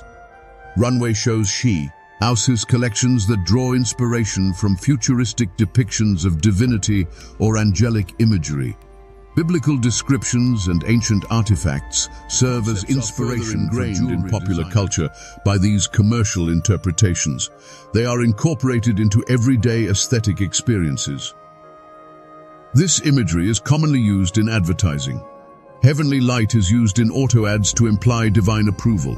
Innovations are godlike in their capabilities, according to tech companies.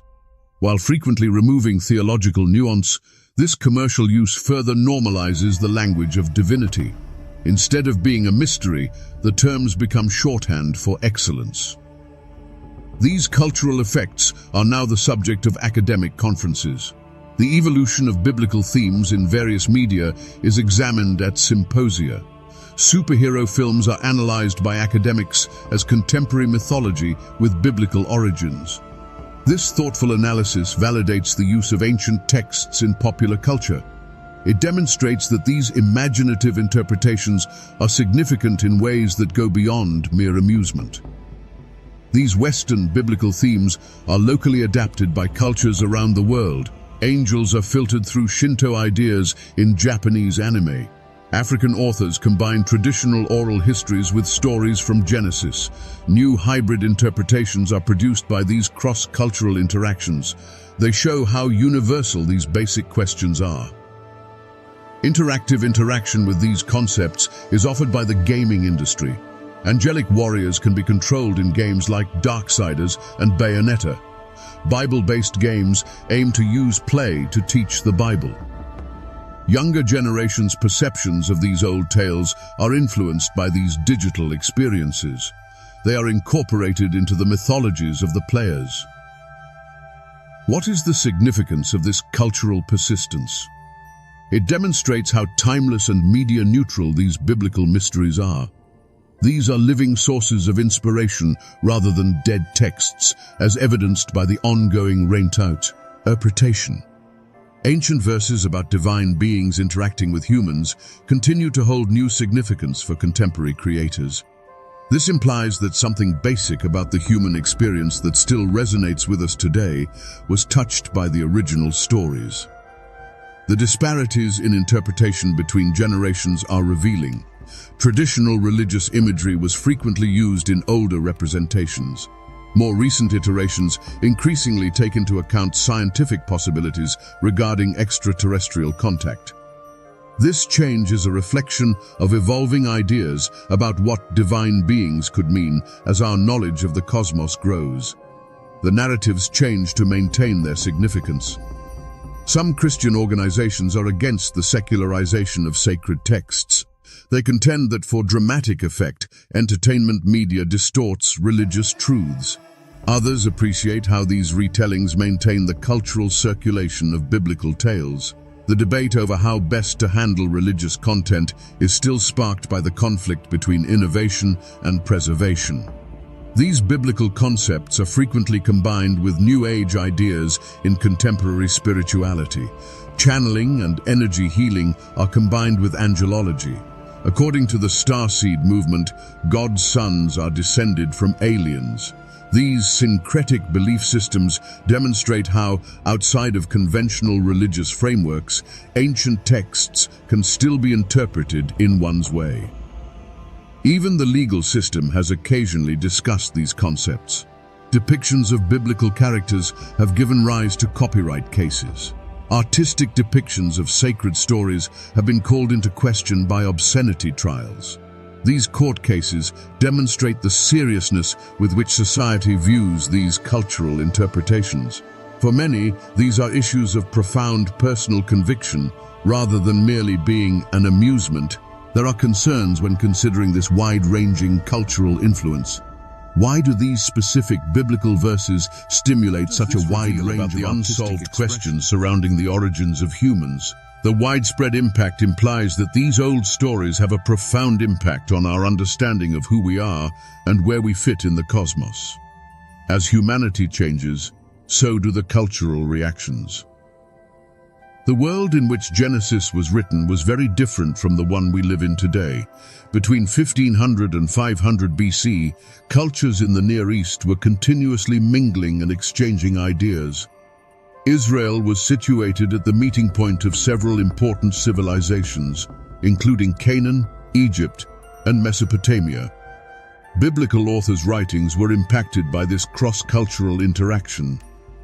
According to archaeology, Israel's neighbors related similar creation and flood stories. Gods created the world through conflict, according to the Babylonian Enuma Elish. There are remarkable similarities between Noah's Ark and the flood narrative found in the Epic of Gilgamesh. Centuries before Genesis was recorded, these writings were in circulation. It's likely that the authors of the Bible were aware of these conflicting stories and adjusted their versions accordingly. In contrast to nearby cultures, the Hebrew method is distinctive. Genesis depicts one supreme God establishing an orderly world, in contrast to Mesopotamian myths that featured warring gods and intricate divine politics. The references to sons of God may indicate how the biblical authors adopted local concepts while preserving their distinctive theology. They eliminated what they perceived to be pagan excesses while preserving aspects of old tales. Other biblical tales also exhibit this pattern. Mesopotamian ziggurats are discussed in the Tower of Babel account. Egypt's plagues mimic but outstrip the Egyptian gods' abilities. This pattern is followed by the Sons of God passage, which may acknowledge but correct local notions of divine-human interaction. Comprehending this aids in the explanation of perplexing textual elements. This comparative method is illustrated in the biblical flood story. It has a divinely sent flood, a good survivor, and animals saved in a boat, just like the Gilgamesh epic. However, two significant distinctions become apparent. The story emphasizes morality over divine politics, and one god takes the place of several deities. These modifications demonstrate how biblical authors communicated different theological ideas using well-known forms. The idea of sons of God also had regional similarities. The sons of El, their high god, are mentioned in Ugarit's Canaanite texts. Early human interactions with the Anunnaki gods are described in Mesopotamian mythology. Similar thoughts were circulating in Israel. The Israelite response to these pervasive human traditions regarding divine beings may be reflected in the Genesis story. Monotheism in the Bible evolved gradually. Occasionally, early passages allude to earlier polytheistic origins. A divine council of gods ruled by Yahweh is described in verses such as Psalm 82. The Dead Sea Scrolls Deuteronomy 32:8 implies that lesser gods were given to other nations. This background clarifies why the term Elohim, gods, may be used to describe various entities in various passages. These concepts were explored further in the New Testament. According to some academics, Paul's reference to powers and principalities reflects this cosmic perspective. The imagery is updated in the Book of Revelation to include heavenly warfare and dragon battles. These writings demonstrate how biblical authors consistently modified these ideas for novel settings while upholding fundamental theological ideas. What biblical authors stressed can be found through comparative analysis. Genesis concentrated on the relationship between humans and God, whereas other creation myths explained natural phenomena. Rather than being about disputes between the gods, the flood heavenly drama, the Sons of God story emphasizes boundaries in creation. The way stories were told was influenced by these theological priorities. Treaties from the ancient Near East offer an additional perspective. Biblical covenants and covenant documents from the Hittite and Assyrian empires have comparable structures. Ancient notions of celestial vassals serving a supreme god may be connected to the sons of God. Biblical writers describe divine relationships using these well-known political ideas. New influences were brought in during the Persian era. Zoroastrian concepts of good and evil forces were embraced by Jewish intellectuals following the Babylonian exile. Later interpretations of the sons of God as adversaries of divine order might have been impacted by this. This cross-cultural interaction may be reflected in the evolution of Satan as an enemy. More changes were brought about by the Greek conquest. Jewish texts were translated into Greek by Ptolemaic rulers, occasionally changing their meanings. In the Septuagint, the sons of God were changed to angels of God. This demonstrates how ideas about divine beings meddling in human affairs were preserved while concepts were modified for new audiences. New theological problems were brought about by Roman rule. Philo and other Jewish authors attempted to interpret the Bible in a way that was consistent with Greek philosophy. Genesis 6 was extended with complex angelology in the Book of Enoch. These revelations demonstrate how ancient interpreters were already debating the meaning of these enigmatic passages. These intricate customs were passed down to early Christianity. Enoch's angel mythology was accepted by some Christian communities but rejected by others. The Church Fathers argued over whether these stories should be interpreted literally or metaphorically. These disputes demonstrate how readers in antiquity grappled with the same queries we do now regarding these passages. Current research continues to deepen our understanding. The identification of Ugaritic writings revealed similarities between biblical and Canaanite ideas. The Dead Sea Scrolls exposed a variety of Second Temple Judaism's prevailing interpretations. The puzzle of how these concepts evolved in the ancient world is completed with each discovery. How does this relate to how we currently understand Genesis? First, it demonstrates that the concept of sons of God was not a singular concept, but rather a component of a larger ancient discourse. Second, it shows how these ideas were thoughtfully crafted by biblical writers to express theological truth. Lastly, it implies that rather than being standalone myths, we ought to interpret these passages as deliberate reactions to their cultural context. New comparisons are encouraged by recent advancements in astrobiology. Exoplanet discovery increases the likelihood of life elsewhere. According to genetic research, advanced beings may be able to alter DNA. These developments in science open up new perspectives on historical narratives of remarkable visitors.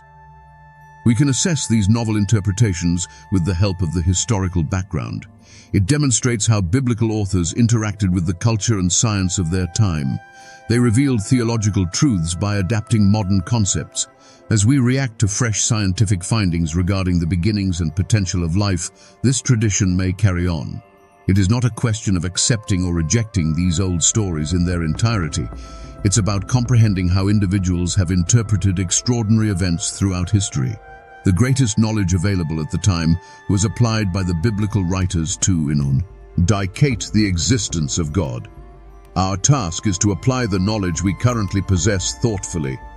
Ancient societies used concepts they understood to describe encounters with actual experiences while reflecting their cosmological beliefs. The underlying human experience may not change over millennia, even though our contemporary scientific framework may explain the same phenomena differently. We can steer clear of oversimplified interpretations thanks to this historical perspective. The story of the sons of God is derived from an intricate ancient discussion concerning the relationship between the divine and humans. Knowing that background enables us to appreciate its historical context, as well as its ongoing ability to elicit reflection on the place of humanity in the universe. In the end, studying history serves as a reminder that interpretation always takes place within cultural contexts, both historical and contemporary. The authors of the Bible used concepts that their peers could comprehend when speaking to them. Today, as we reflect on these timeless mysteries, we must engage their world and our thoughts thoughtfully. Archaeologists continue to uncover evidence that contradicts conventional historical interpretations. Göbekli Tepe, a 12,000-year-old temple complex with enormous stone pillars, was discovered in Turkey. The location defies the notion that farming was followed by civilization because it predates agriculture by thousands of years. Its intricate animal and humanoid carvings imply that sophisticated symbolic thought was around earlier than previously thought. Timelines for ancient sites are more accurate thanks to new dating techniques. Improvements in radiocarbon dating now result in smaller error ranges. Artifact authenticity is aided by thermoluminescence dating. These methods demonstrate that some megalithic constructions are older than previously believed. While the Great Pyramid was constructed around 2600 BC, Stonehenge's earliest stages date to 3000 BC. Gaps in arcane knowledge of how these projects were finished are revealed by the updated chronology. Archaeology has been transformed by satellite imaging. Entire Mayan cities concealed beneath jungle canopies were discovered by NASA's LiDAR scans. Similar technology was used to uncover medieval urban networks surrounding Angkor Wat in Cambodia. These findings demonstrate that ancient civilizations were frequently bigger and more sophisticated than historical accounts suggested. The size of these vanished cities begs the question of how they were constructed and what caused their decline. Unexpected relationships between ancient populations are revealed by genetic research. According to DNA analysis, Europeans have ancestry from an unidentified group known as the ancient North Eurasians. There have been several waves of migration from Asia, according to Native American research. The archaeological record contains some genetic markers that come and go quickly, indicating that human development may have been influenced by external factors. Alternative theories regarding ancient history are supported by certain findings. Unusual cranial volume and elongated skulls have been discovered in Peru. While some researchers observe anatomical differences from normal human skulls, mainstream science ascribes these to deliberate head binding. Precision-cut obsidian artifacts that would require contemporary tools have been found in Mexico. These anomalies defy easy explanations. Some discoveries are difficult for mainstream archaeology to accept. A Roman shipwreck's Antikythera mechanism exhibits gear technology that wasn't seen again until the Renaissance. Electric current could be produced by the Parthian-era Baghdad battery. It's difficult to explain the evidence of intense heat found in vitrified stone at ancient sites. These artifacts imply that there were areas of highly developed knowledge in antiquity. The rate of discovery continues to quicken. Every year, new temples, tombs, and artifacts appear. Discovered a 9,000-year-old megalithic site in Indonesia in 2021. A huge subterranean city was discovered in the Cappadocia region of Turkey in 2022. We still have a lot to learn about ancient civilizations, as evidenced by the steady stream of new data. Perhaps even more will be revealed by future technologies. Non-invasive surveys of buried structures are now possible thanks to advancements in ground-penetrating radar. These days, DNA sequencing methods can be applied to samples that are getting worse. AI aids in the reconstruction of fragmented artifacts and texts. In the years to come, these tools will probably reveal more surprises about the history of humanity. Unusual figures can occasionally be seen in ancient artwork. Humanoids with big eyes and no mouths are depicted in the Wandjina paintings of the Kimberley region of Australia. Similar figures wearing what seem to be masks or helmets can be found in Algeria's Tassili Najjar cave art. Sumerian cylinder seals depict entities presenting humans with items that resemble contemporary technology. These pictures existed before these far-flung cultures ever made contact. The methods used in megalithic construction are still unclear. Stone blocks weighing more than 1,000 tons can be found at locations like Baalbek in Lebanon. Because Inca stonework is so precise, there can be no mortar between precisely aligned blocks. The 20th century Coral Castle in Florida, which was constructed by a single man, demonstrates our limited knowledge of obsolete building techniques. These illustrations point to gaps in our understanding of ancient engineering capabilities. Our understanding is constantly being reshaped by textual discoveries. Jewish writings from the Second Temple era that were previously unknown were discovered in the Dead Sea Scrolls. Gnostic Christian texts that were not included in the Bible were found in the Nag Hammadi library. New insights into Mesopotamian beliefs are offered by recently deciphered cuneiform tablets. These discoveries demonstrate the amount of ancient writing that has not yet been examined or found. Sometimes biological abnormalities appear. Skeletons from 2500 BC that were more than 7 feet tall were discovered by archaeologists in the Caucasus Mountains of Russia. In the early 1900s, reports of giant femurs and skulls were made in Nevada's Lovelock Cave. There are confirmed instances of unusually large skeletal remains from ancient times, even though some reports may be overblown. Researchers are intrigued by the global distribution of pyramid structures. Egypt, Mesopotamia, Mesoamerica, and even China have stepped pyramids that resemble these. Although styles differ, the fundamental idea is shared by disparate cultures. While some scholars propose independent development, others argue that this reflects shared architectural knowledge. The astronomical alignment and form consistency are still remarkable. Sometimes, the knowledge of ancient astronomy seems unattainable. Sirius B, a white dwarf star that cannot be seen without telescopes, was known to the Dogon tribe of Mali. Venus cycles were precisely tracked by Mayan calendars, which correspond to contemporary calculations. Stonehenge demonstrates advanced celestial observation by aligning with the solstices. These accomplishments cast doubt on prehistoric science's capacity. We may have underestimated ancient civilizations, according to the mounting body of evidence. It is challenging to completely rule out all other theories due to the sheer volume of anomalies. The accumulation of perplexing findings necessitates more unbiased research, even though mainstream science is still cautious. There might be more surprises about the beginnings and evolution of humanity in the past than we currently realize. What implications do these findings have for comprehending the story of humans' documented experiences with entities or information that they couldn't fully comprehend? These narratives capture experiences that were deemed significant enough to be preserved by several cultures, regardless of whether they depict real-life occurrences or symbolic representations. There may be more to these ancient tales than just pure mythology, according to the archaeological record. The difficulty is in appropriately interpreting these findings. While some anomalies defy common comprehension, others have straightforward explanations. The secret is to remain open to updating historical models while preserving scientific rigor.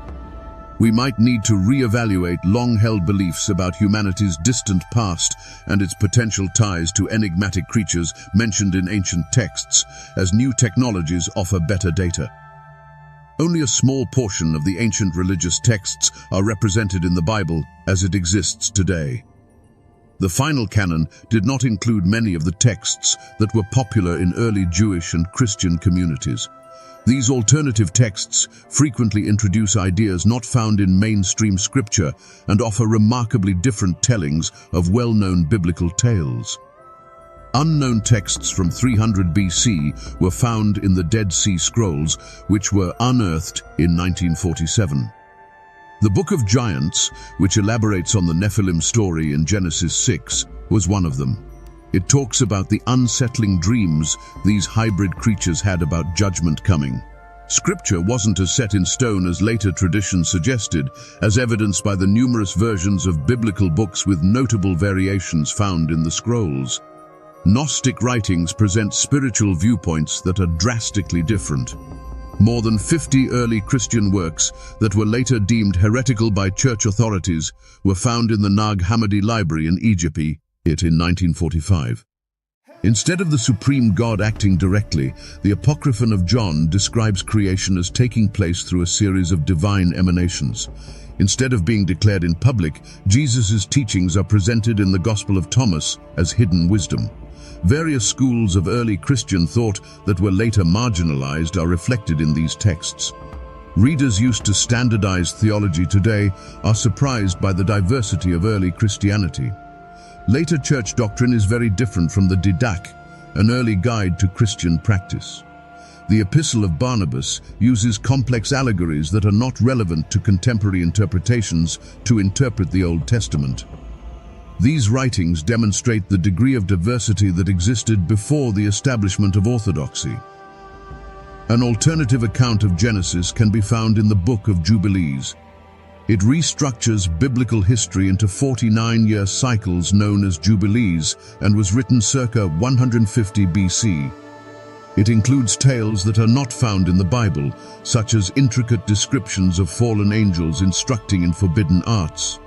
Despite being omitted from most Bibles, the text was significant to the Qumran community, who preserved the Dead Sea Scrolls. Writings erroneously ascribed to biblical personalities or pseudo-epigrapha fill in the blanks in the biblical story. The events that followed Eden's expulsion are detailed in the life of Adam and Eve. The afterlife is revealed in the Abrahamic Testament. When church authorities standardized the canon, these texts, which had been widely circulated in antiquity, were eventually suppressed. Geographically, attitudes toward these texts differed. Books that were rejected by other traditions, such as Jubilees and Enoch, were preserved by the Ethiopian Orthodox Church. Writings that are unknown in the West were preserved by Syrian Christianity. This regio, null variation demonstrates that early Christianity wasn't a single entity, but rather evolved in various by translations. For example, the later Hebrew Masoretic text and the Septuagint Greek Old Testament can occasionally diverge significantly. Assumptions regarding the consistency of the Bible are called into question by alternative texts. Compared to the canonical version, the Book of Joshua found in the Dead Sea Scrolls is substantially longer. Prior to standardization, there were several New Testament versions. These variances demonstrate how Scripture evolved through editing and selection procedures rather than seeming to be fully formed. These texts weren't always excluded for theological reasons. Language and availability were practical factors. The disappearance of the communities that valued certain books resulted in their loss. As church priorities changed, others lost favor. Rather than representing all early Christian voices, the canonical books frequently represent the opinions of influential bishops. Our understanding of well-known scripture is altered by studying these texts. At the resurrection, a talking cross is shown in the Gospel of Peter. According to Thomas's infancy gospel, Jesus was a young boy who worked miracles. These stories, though probably mythical, depict early Christians debating issues that aren't covered in the canonical Gospels. Comprehending them gives the decisions made during canon formation context. The early Christians argued over which texts were authoritative. Some important secret teachings were transmitted orally. Others turned to newly published collections of writings. The 170 AD Muratorian fragment lists books that have been approved, but acknowledges that some are unclear. This demonstrates that canon decisions were not made by divine decree, but rather evolved gradually through discussion.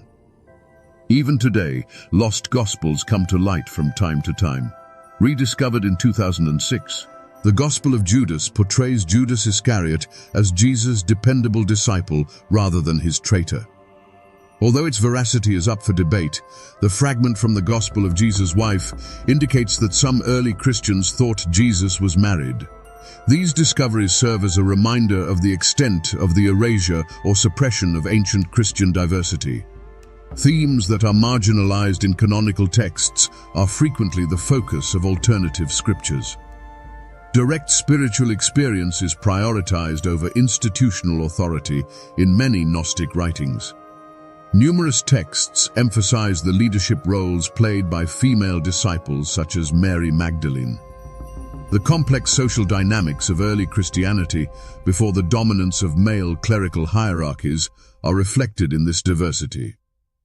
Texts were rejected for a variety of reasons. Some went against the new orthodox doctrine, others included an unknown mythology. When canon decisions were made, many were just not well known. Due to geographic isolation, some significant works of literature were never shared outside of specific areas. The texts that influential bishops preferred were also influenced by political considerations. These texts are available to readers today in ways that were not possible for those in earlier generations. The Nag Hammadi Library has many translations available. For online study, the Dead Sea Scrolls have been digitized. Instead of depending only on later canonical selections, this accessibility enables people to interact directly with the diverse early writings of Christianity. The importance of these texts is still up for debate among academics. They are regarded by some as important examples of early Christian diversity. They are considered heretical deviations by others. Most people concur that they offer essential background information for comprehending how the New Testament is developed in the face of conflicting interpretations of Jesus' teachings. The canonical Bible is not the entirety of ancient Judeo-Christian literature. Rather, it is show paths not taken in the development of mainstream doctrine, but they do not necessarily contain hidden truths. Examining them aids in reconstructing the dynamic, frequently tense world of early Christianity and Judaism before the formation of orthodoxy. What do these other texts say about reinterpreting historical narratives from a contemporary standpoint?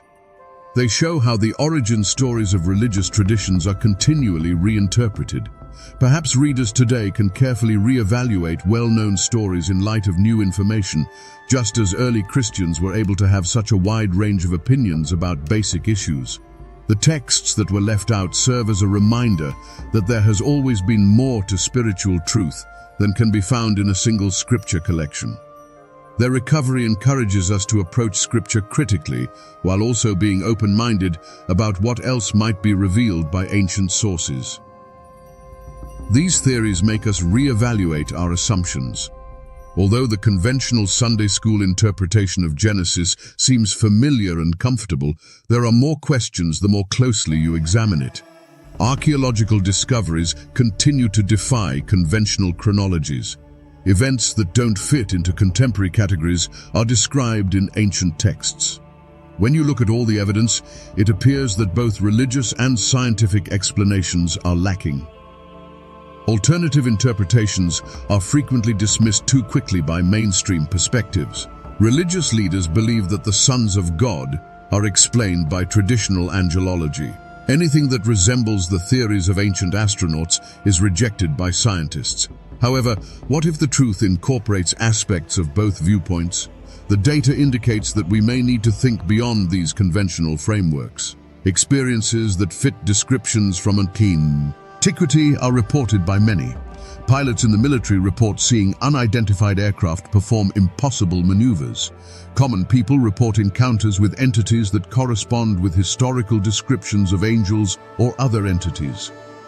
Some cases are easily dismissed, while others have more traditional explanations. These contemporary experiences remarkably resemble those described in ancient texts. Science and tradition are increasingly merged in modern spirituality. Genesis and modern knowledge are difficult for people who value both faith and reason to reconcile. The possibility of extraterrestrial life is increased by the discovery of exoplanets. Developments in genetics demonstrate the potential for manipulating DNA.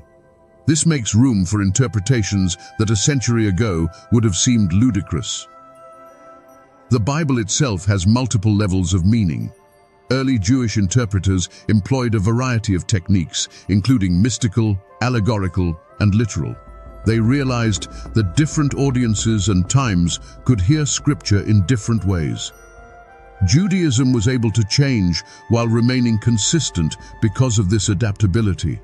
Maybe when we read Genesis today, we need to be just as open. These re-examinations are frequently prompted by personal experiences. A person has an inexplicable experience that deviates from their worldview. They come across old writings that discuss similar topics. They start to doubt what they were taught as a result. Bringing these disparate ideas together into a cohesive understanding becomes the focus of their spiritual journey. Science continues to show us how much we don't know. The majority of the universe is made up of dark matter and energy, which are invisible to the naked eye. According to quantum physics, reality exhibits peculiar behavior at its most basic levels. These discoveries raise the possibility that our common beliefs about what is feasible may be overly optimistic. It's possible that ancient people used their concepts to describe for traditional religions to accept. Some take interpretations even more literally. Others completely reject anything supernatural. However, more and more people are looking for middle paths, methods to respect traditional wisdom while embracing contemporary knowledge. Innovation in spiritual thought is fueled by this tension. Deeper investigation is encouraged by the biblical text itself. The sons of God are introduced in Genesis without any further explanation, implying that the original audience was more knowledgeable than we are. Assuming prior knowledge, later allusions to giants and otherworldly creatures come suddenly. These voids suggest a more extensive tradition that has been lost or repressed. Other scriptures fill in the context that is lacking. The teaching of forbidden arts by fallen angels is described in the Book of Enoch. The Bible lacks the complex angelology found in the Dead Sea Scrolls. These conflicting texts demonstrate that before particular viewpoints took center stage, there were lively discussions about these issues in early Judaism. While archaeology complicates some biblical details, it also confirms others. The existence of the cities mentioned in Genesis has been established through excavation. However, timelines don't always coincide, and older cultures have parallel narratives. Instead of taking an all-or-nothing approach to scripture, this complex picture calls for a nuanced interpretation. Our interpretation of these accounts is influenced by human psychology. Sometimes our brains see design where none exists because they are looking for patterns and agency. However, this does not mean that all odd experiences are automatically discounted. Differentiating real anomalies from false impressions or fabrications is difficult. Similar phenomena are described by various cultures. All across the world, there are stories of extraterrestrials interacting with humans. These stories frequently share characteristics such as flight, advanced knowledge, or genetic intervention. The consistency points to either common human psychology or experiences of reality as interpreted by cultural perspectives. The way we look at these issues is altered by modern technology. Lost cities are revealed by satellite imaging. Human migrations can be traced using DNA analysis. AI aids in text reconstruction. These tools offer information that earlier interpreters did not have. They enable us to put previously speculative theories to the test. The psychological effects are also important. These concepts make our position in the cosmos uneasy. What does it mean for free will if advanced beings had an impact on human development? How unique is humanity if there are other civilizations? Alternative interpretations may encounter such opposition because of these unsettling questions. Individual belief systems change over time. The first step is to accept childhood lessons without question. Rebellion and rejection follow. A more nuanced integration that incorporates new information while preserving what still resonates may occur later. This procedure is relevant to our current understanding of Genesis. The authors of the Bible used ideas that their readers understood when they wrote for their era. They used the language that was available to describe extraordinary experiences. Deciphering these accounts without imposing contemporary presumptions is our challenge. This necessitates honoring both their background and our broader understanding. The dialogue is kept interesting by the continuous nature of discovery. Archaeological discoveries are made regularly. Scientific discoveries expand the realm of possibility. Manuscripts from antiquity still occasionally turn up. This dynamic situation necessitates intellectual humility, acknowledging that conclusions drawn today might need to be well-known interpretations. Because comfort is less important than truth. Because traditional teachings may not always align with original meanings. Because ignoring anomalies completely runs the risk of omitting crucial information. We're still discovering the layers of the Genesis story, and we might all be surprised by its full significance. There are no simple solutions in these reflections. They imply that maintaining tension between several options may be the most truthful strategy. We're still putting the pieces of the puzzle together, which includes the biblical text, scientific findings, individual experiences, and historical background. Any conclusions we draw may not be as valuable as the process itself. Open-minded, but critical inquiry. Answers to the sons of God and other ancient mysteries are still being sought. In the upcoming years, these puzzles may be solved with the aid of new technologies. Researchers are employing cutting-edge techniques that were unthinkable to earlier generations, and every discovery both answers and creates new questions. To find hidden sites, modern archaeology uses satellite imaging and laser scanning. Recently, entire Mayan cities hidden beneath a thick jungle canopy were made visible by LiDAR technology. Without digging, buried structures can be found using ground-penetrating radar. More evidence regarding ancient civilizations and potential links to biblical stories may soon be found using these techniques. Microscopic residue testing, which can detect materials that are invisible to the human eye, is now a part of artifact analysis. Research on genetics advances remarkably quickly. DNA can now be extracted by scientists from samples that are getting older and more deteriorated. More accurate tracking of human ancestry may be possible with the use of new sequencing techniques. According to scientists, we may one day find genetic markers that confirm or refute prehistoric claims of human modification. Unexpected complexity in human origins has already been revealed by projects examining Neanderthal and Denisovan DNA. Physics and astronomy offer valuable viewpoints. The atmospheres of exoplanets are inspected by the James Webb Space Telescope for possible indications of life. Advanced SETI receivers look for man-made radio signals from far-off stars. Our understanding of stories about beings coming down from the sky would be forever altered if even one extraterrestrial civilization were discovered. Multidisciplinary methods effectively integrate these domains. Geneticists and archaeologists work together to investigate ancient populations. Physicists offer guidance on material analysis and dating techniques. AI is created by computer scientists to restore lost texts or spot patterns in old artwork. These collaborations enable researchers to pose previously unexplored questions. Younger academics are frequently more willing to question conventional wisdom. Traditional training and receptivity to alternative theories are often combined in recent PhDs. Some wonder why some anomalies are so quickly dismissed by mainstream archaeology. Others use new literary theories to analyze ancient texts instead of depending only on conventional interpretations. Understanding human history may undergo paradigm shifts as a result of this generational shift. The public's interest propels research forward. Volunteers can search for undiscovered locations by analyzing satellite images as part of citizen science projects. Excavations that institutions won't fund are supported by crowdfunding. Even though they can be sensationalized, television documentaries spark debate that keeps these subjects relevant. The pool of possible innovations is increased by this grassroots involvement. There are a number of ongoing projects that may soon yield important results.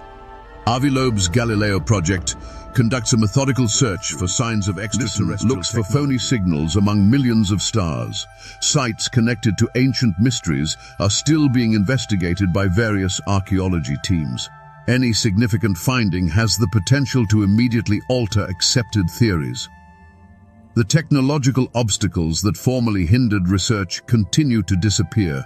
AI is now used to reconstruct lost texts and decode damaged scrolls. Researchers can examine digital recreations of ancient sites using virtual reality. With previously unheard-of precision, advanced spectrometry determines the composition of artifacts. These resources eliminate barriers to comprehension that existed before. Context is still being added by recently discovered texts. Using fragments of the Dead Sea Scrolls, scholars have recently reconstructed portions of the Book of Giants. In private collections and monastery libraries, scholars are continuously finding lost manuscripts. Modern analytical techniques uncover hidden details in even well-known texts. Scientific dating techniques are always evolving. More accurate and smaller samples are now needed for radiocarbon testing. The authenticity of artifacts can be confirmed through thermoluminescence dating. For locations outside the range of carbon dating, uranium series dating offers precise timelines. These developments enable scholars to create more accurate timelines for historical occurrences. Over time, theoretical frameworks also evolve.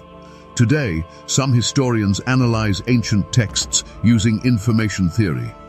To monitor the spread of ideas, anthropologists employ models of cultural evolution. Physicists investigate how mythological language may have helped ancient people comprehend complex ideas.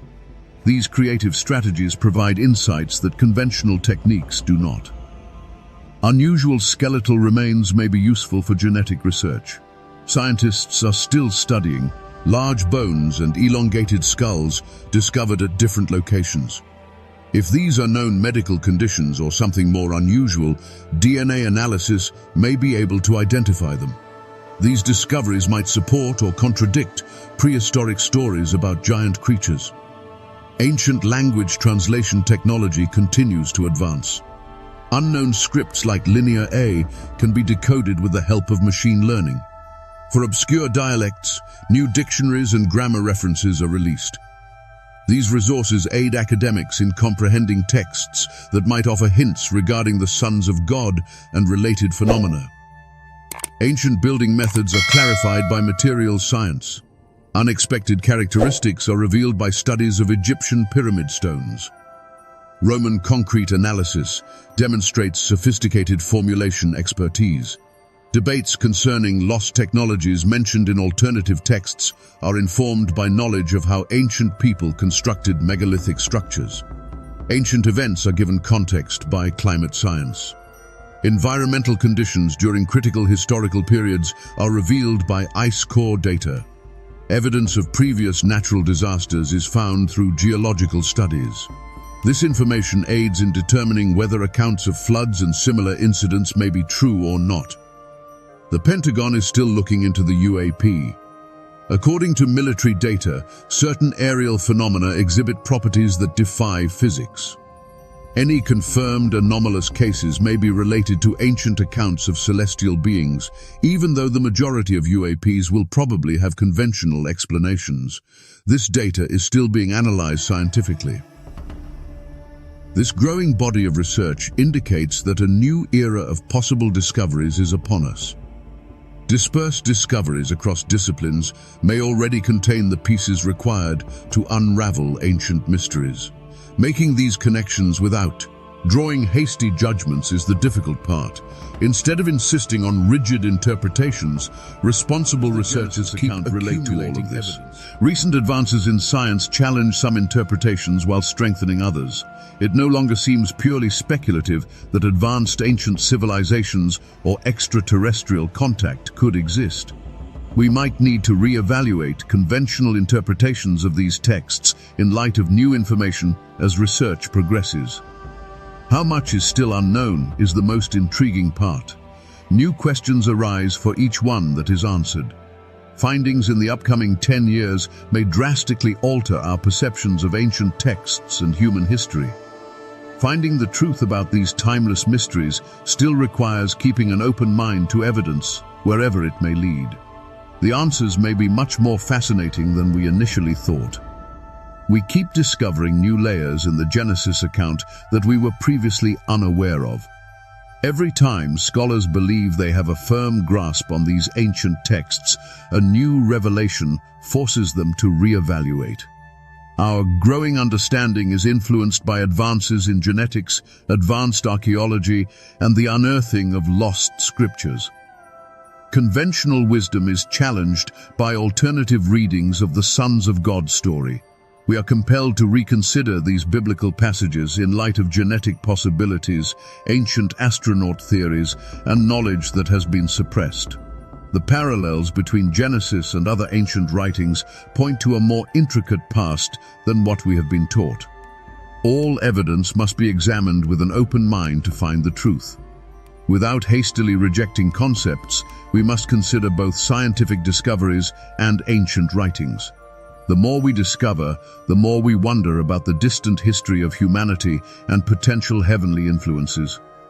More connections than we can currently imagine will probably be discovered in the future. Through genetic research, space exploration, and new archaeological discoveries, we might finally be able to unravel the mysteries that have baffled humanity for millennia. The answers might fundamentally alter our understanding of our ancestry. What are we looking at? I'm not sure, but it's not entirely human. What if the Bible never told us the full story? They came from above and changed everything. The sons of God and their children, the Nephilim, a forgotten chapter of human history. Banned from Scripture, buried by time, but never gone. Now science and Scripture are colliding. They tried to erase the truth, but some mysteries refuse to